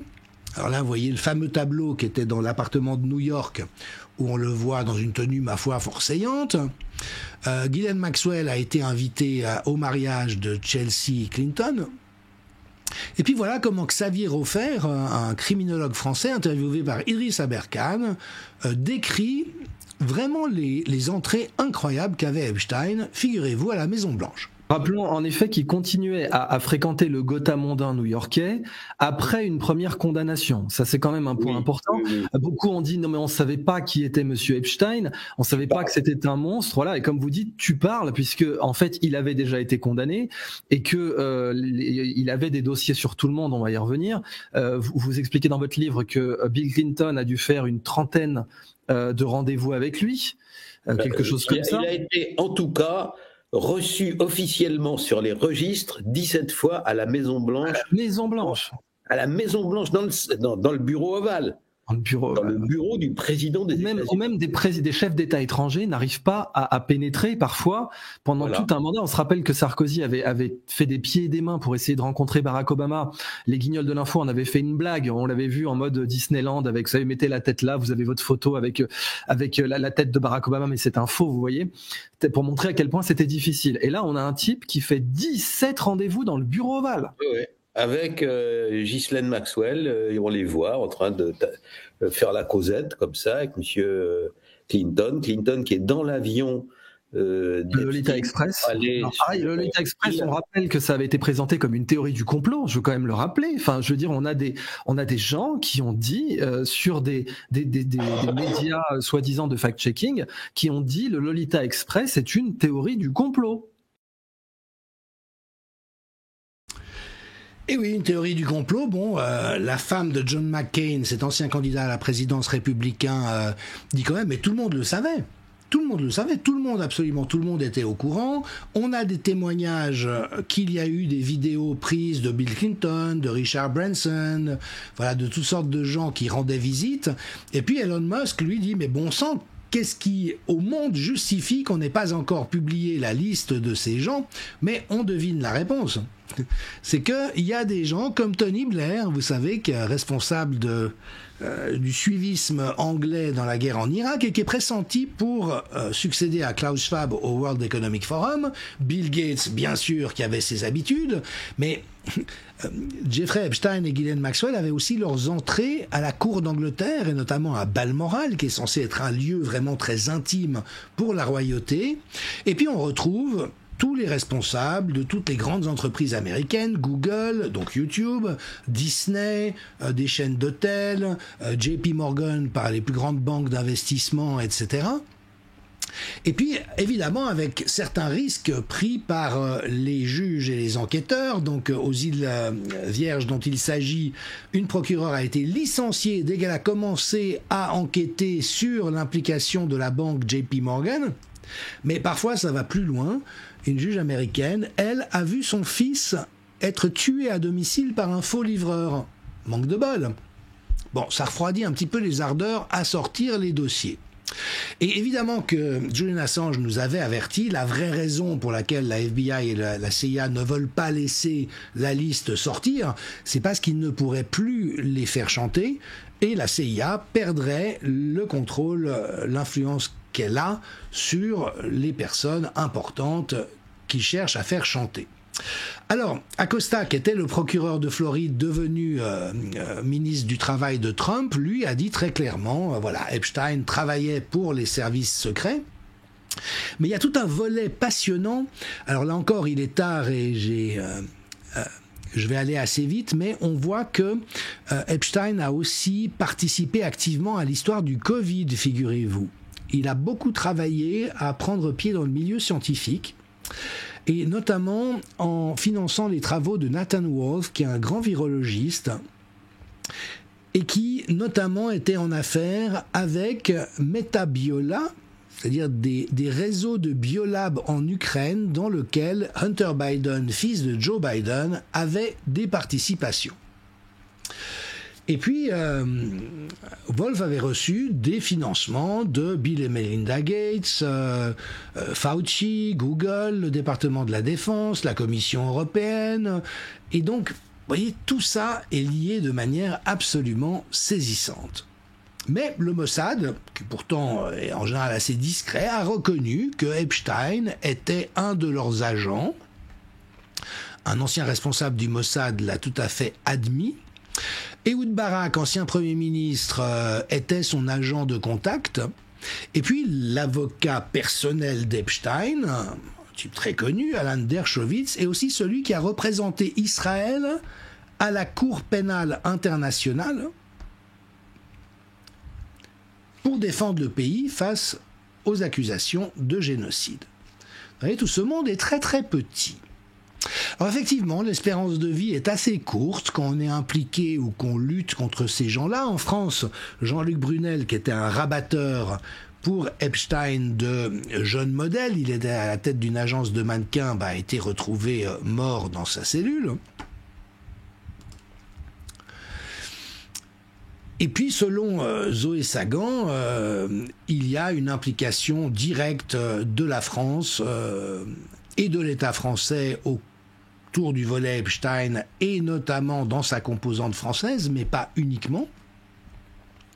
Et puis, vous savez sans doute que Epstein a fini par mourir de manière tout à fait inopinée, suicidé soi-disant, mais avec une autopsie qui contredit totalement cette possibilité, les marques qu'il présentait à sa mort. Alors ça, on est sûr qu'il est mort, le cadavre était absolument identifié comme le sien, mais avait des traces qui correspondaient à une mort par strangulation plutôt qu'une pendaison suicidaire.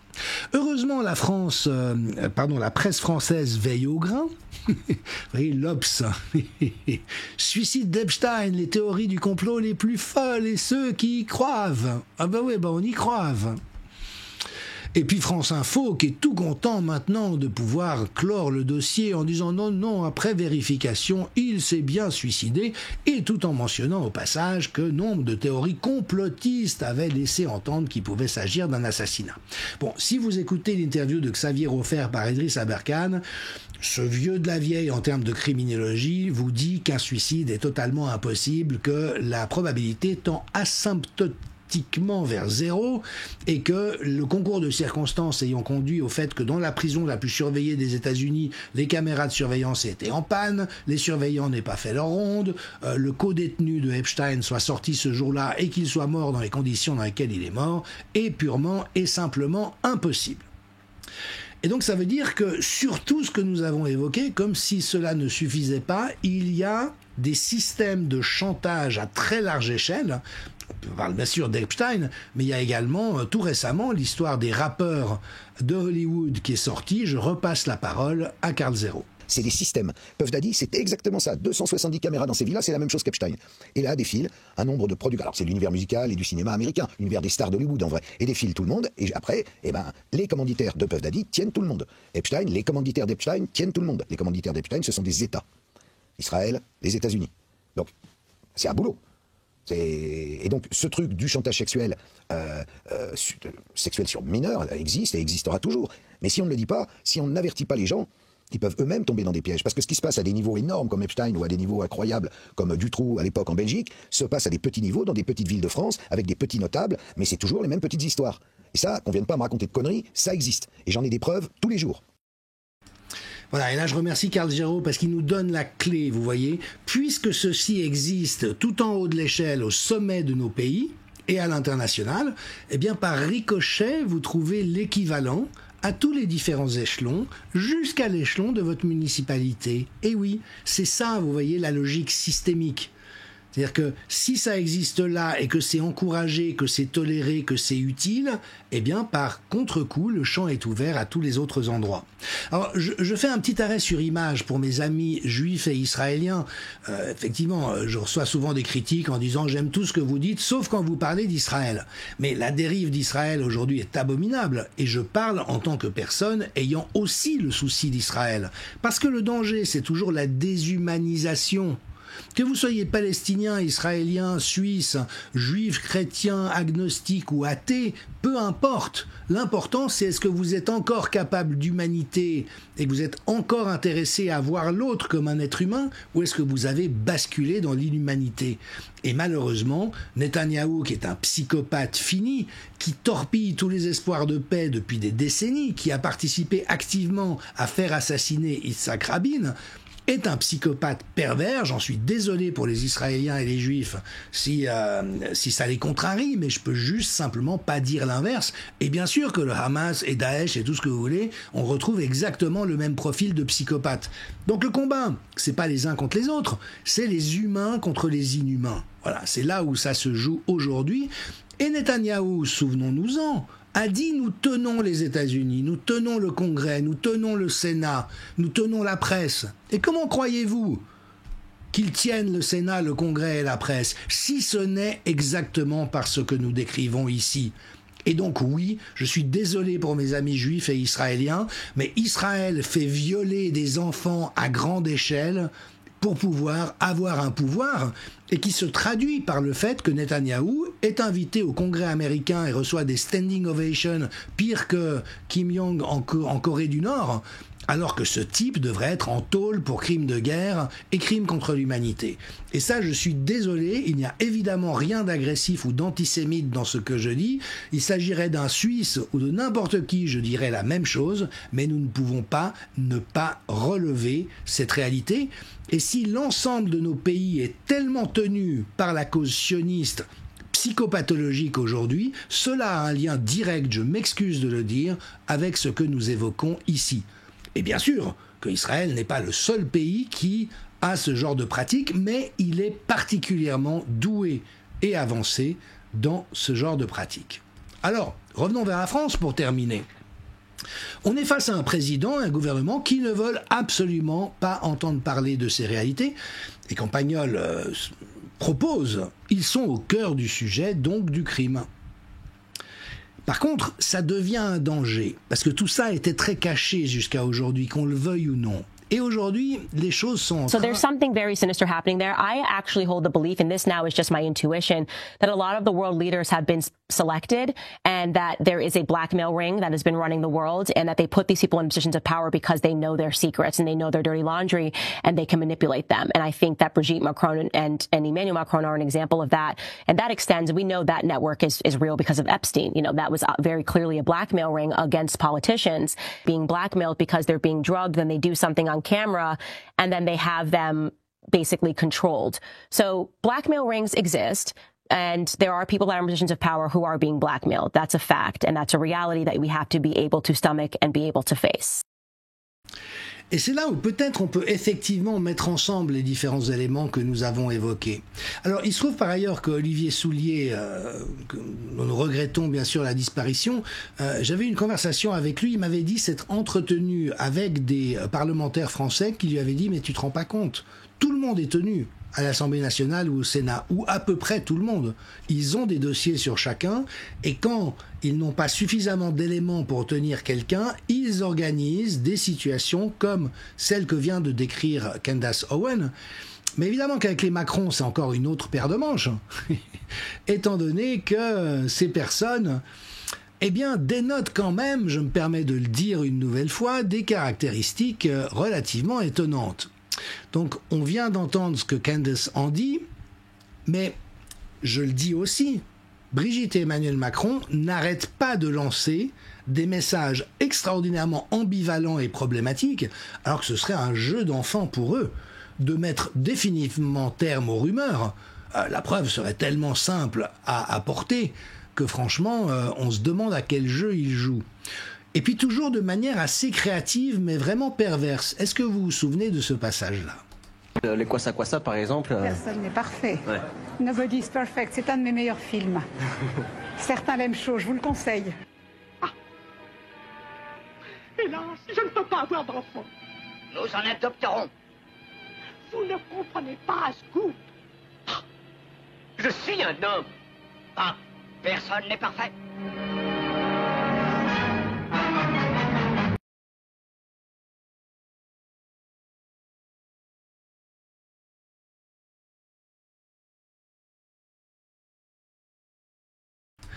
Et donc oui, se pose la question de mais qui est cette personne ? On a découvert en cours de route, quand même, ça ne s'invente pas.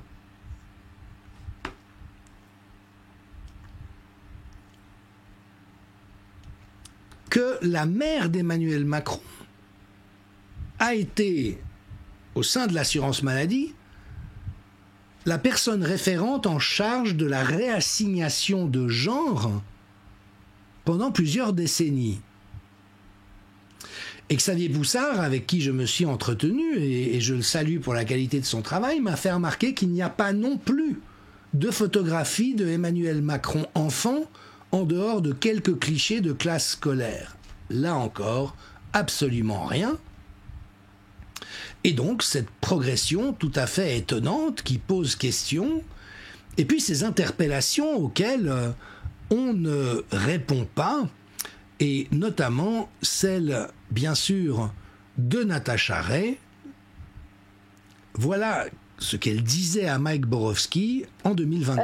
En tous les cas, moi, je peux vous affirmer, et je prends de gros risques à vous dire ça, parce que c'est sûr et certain, Brigitte Macron est un transsexuel.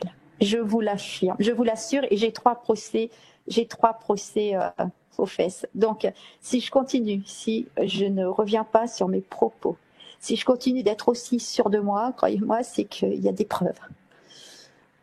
Est-ce que vous êtes combative que Brigitte Macron est un transsexuel, et qu'en plus c'est un transsexuel pédocriminel. Alors là, je vous dis, ça peut valoir un 4e procès. Et Brigitte Macron est un transsexuel pédocriminel. Voyez ? Donc, quel courage, cette femme. Mais ce qui est fascinant, c'est que, en osant proférer une parole pareille, elle ouvre un boulevard à Brigitte et Emmanuel Macron pour l'attaquer, pour diffamation. Or, les attaques qui viennent en retour ne portent absolument jamais sur cette question-là, mais sont toujours... Alors, soit c'est du harcèlement, et Kenneth Owen en parle beaucoup, en disant, quand vous faites face à une accusation mensongère, vous vous défendez, et c'est très facile d'apporter les preuves dans un cas comme celui-là. Mais là, c'est pas du tout ce qui se passe. On envoie les services secrets, on intimide... Enfin, c'est juste complètement invraisemblable. Et puis, très récemment encore, Mike Borowski, le 22 juillet, vous voyez, ça date de peu, a donné tout un grand entretien à Natacha Ray où on entend la réalité du harcèlement. Et ça, c'est totalement inacceptable. Dans quelle démocratie, lorsque quiconque justiciable subit un tort comme une diffamation ou une atteinte à l'honneur, on met en œuvre un harcèlement et on l'attaque judiciairement sur plein de sujets, mais absolument pas celui-là. Et puis on voit en France, effectivement, cette promotion débridée d'un agenda transgenre. Ça, c'est l'extrait d'un spectacle qui a eu lieu, grâce à Madame Hidalgo, en l'occurrence, dans un parc de Paris, l'été passé, voyez, devant des enfants, à une heure de grande écoute. Et puis on est dans ce processus de destruction de la France. Il y a un très bon éditorial de Frédéric Lordon dans Le Monde diplomatique. On n'imagine pas combien le processus de destruction d'une société peut être rapide sitôt qu'elle est aux mains d'une clique où se mêlent pervers et imbéciles. C'est bien ce dans quoi on est. Et puis rappelons que c'est vraiment l'agenda mondialisé. Voilà ce que disait le premier directeur général de l'OMS. Tiens, pour parvenir à un gouvernement mondial, il est nécessaire d'éliminer de l'esprit des hommes leur individualisme, leur fidélité aux traditions familiales, le patriotisme national, les dogmes religieux, et puis bien sûr, qu'y a-t-il de mieux que de s'en prendre à l'enfance ? Alors Candace, elle dit, voilà, les Jeux Olympiques et ce grand ratage qui vient de se produire a exposé en pleine lumière Brigitte Macron. Les choses sont sur le point de tomber. Alors je ne sais pas ce qu'il en est, je ne sais pas du tout ce qu'il en est du statut de genre de Madame Macron. Peut-être a-t-elle été une femme pendant toute sa vie. Mais on voit, comme je l'ai toujours dit, qu'il y a quelque chose qui travaille de manière très dure le champ collectif et qu'il y a dans le projet mis en œuvre par les Macron. Et je rappelle que tous les témoins du couple et les biographes disent que la dure dans l'histoire, c'est Brigitte. Pourtant, Emmanuel, il est fou furieux. C'est vraiment un psychopathe. Mais que dans le good cop, bad cop, Brigitte est encore pire. Et puis, nombre de personnes qui les ont rencontrées ont dit à quel point c'est malaisant. C'est un couple qui génère instantanément un énorme malaise. Donc, au moins est-il bon et sain que la question soit sur la table. Parce qu'on voit cette destruction à l'œuvre de la France, on voit cette destruction à l'œuvre de tous les repères sociétaux, on voit cette transgression systématique de l'interdit du meurtre et de l'interdit de l'inceste, qu'on pense à tous ces gilets jaunes éborgnés, qu'on pense à l'euthanasie active, c'est-à-dire au meurtre des personnes âgées dans les EHPAD, qu'on pense à la stratégie actuellement pour rendre la mort accessible à tout le monde en permanence, l'avortement jusqu'au terme, enfin la marchandisation du corps, le fait de pouvoir vendre et commercialiser des produits cellulaires tirés de fœtus, la procréation grossesse assistée, où on va acheter des enfants à des mères porteuses. Enfin, on voit qu'on est dans un agenda qui, effectivement, excusez-moi, est démoniaque. Et que partout où on se tourne, on voit des défaillances systémiques majeures dans notre société par rapport à ce qui fonde toute civilisation, qui est la protection de la veuve et de l'orphelin, la protection des femmes et des enfants. Et je terminerai avec ça, parce que Candace a fait une prise de position assez somptueuse en disant qu'elle déteste, qu'elle haït la lâcheté, et que quand elle dit ça, elle pense plus particulièrement aux hommes. Parce que c'est à nous, avec notre testostérone, avec notre masse musculaire, avec notre grosse voix, avec notre force combative, de protéger les femmes et les enfants. Et aujourd'hui, il est urgent que nous retrouvions en Occident un esprit chevaleresque. Un esprit chevaleresque, c'est quoi ? C'est tout mettre jusqu'à sa propre vie en faveur de la protection des femmes et des enfants, et pour empêcher ce qui est destructeur, ce qui est démoniaque, ce qui est pervers, ce qui est ignoble, de s'attaquer à ce qu'il faut préserver à tout prix. Et je pense que c'est une des raisons pour lesquelles l'héritage culturel, historique, mais aussi forcément religieux de l'Occident, cet Occident qui a été capable d'élever des cathédrales. On cherche à faire passer le Moyen-Âge comme une époque obscurantiste, mais allez à la Sainte-Chapelle, voir si vous êtes dans l'obscurité. Savez-vous qu'en un mois de Révolution française, il y a eu plus de morts que pendant toute l'Inquisition au long du Moyen-Âge ? Voilà, et c'est une des raisons pour lesquelles je me sens effectivement concerné par cette destruction de notre histoire, c'est que si nous sapons tout ce qui nous donne de la dignité et nous rend capables de nous tenir debout, regardez, autour des blasphèmes de la cérémonie d'ouverture des Jeux Olympiques, ce sont les musulmans qui se mobilisent en disant c'est dégueulasse, c'est inacceptable, on ne peut pas porter atteinte ainsi au sacré et à la dignité et aux convictions de chacun. Mais où sommes-nous, nous, bon sang ? Et bien sûr, c'est aussi le fruit de décennies de mauvais féminisme. Il y a eu tout un bon féminisme que vous ne trouverez pas plus convaincu que dans leur dignité et ce que chacun a apporté à un homme et une femme sont à hauteur Dieu, à pied d'égalité, mais ça n'est pas pareil, ça n'est pas interchangeable. Et il y a des valeurs qui doivent urgemment être remobilisées du côté des hommes. C'est pourquoi j'en appelle à la restauration d'un esprit de chevalerie, d'un esprit de service du bien commun, et en particulier des personnes qui sont physiquement plus vulnérables. En premier, bien sûr, les enfants, les personnes âgées, les femmes, oui, elles sont plus faibles que nous sur le plan physique, elles sont plus fortes que nous à d'autres égards. Et quand on voit aux Jeux Olympiques des matchs de boxe où des hommes qui se prétendent être des femmes cognent sur des femmes, excusez-moi, il y a quelque chose, là encore, qui dépasse totalement mon seuil de tolérance. Pourtant, je crois être une personne tolérante. Mais il est fort tard, je crois qu'on a fait un tour du propriétaire. Si nous ne trouvons pas en nous, individuellement et collectivement, la ressource de mener de manière vaillante, de manière indomptable, ce combat pour protéger les personnes fragiles, les enfants, les femmes, les migrants, de la traite des êtres humains, de l'exploitation et de cette abominable criminalité, y compris satanique, alors nous aurons perdu notre âme, alors l'Occident ne sera plus qu'un champ de ruines. Est-ce ce que nous voulons pour nous-mêmes ? En tout cas, en ce qui me concerne, la réponse est non.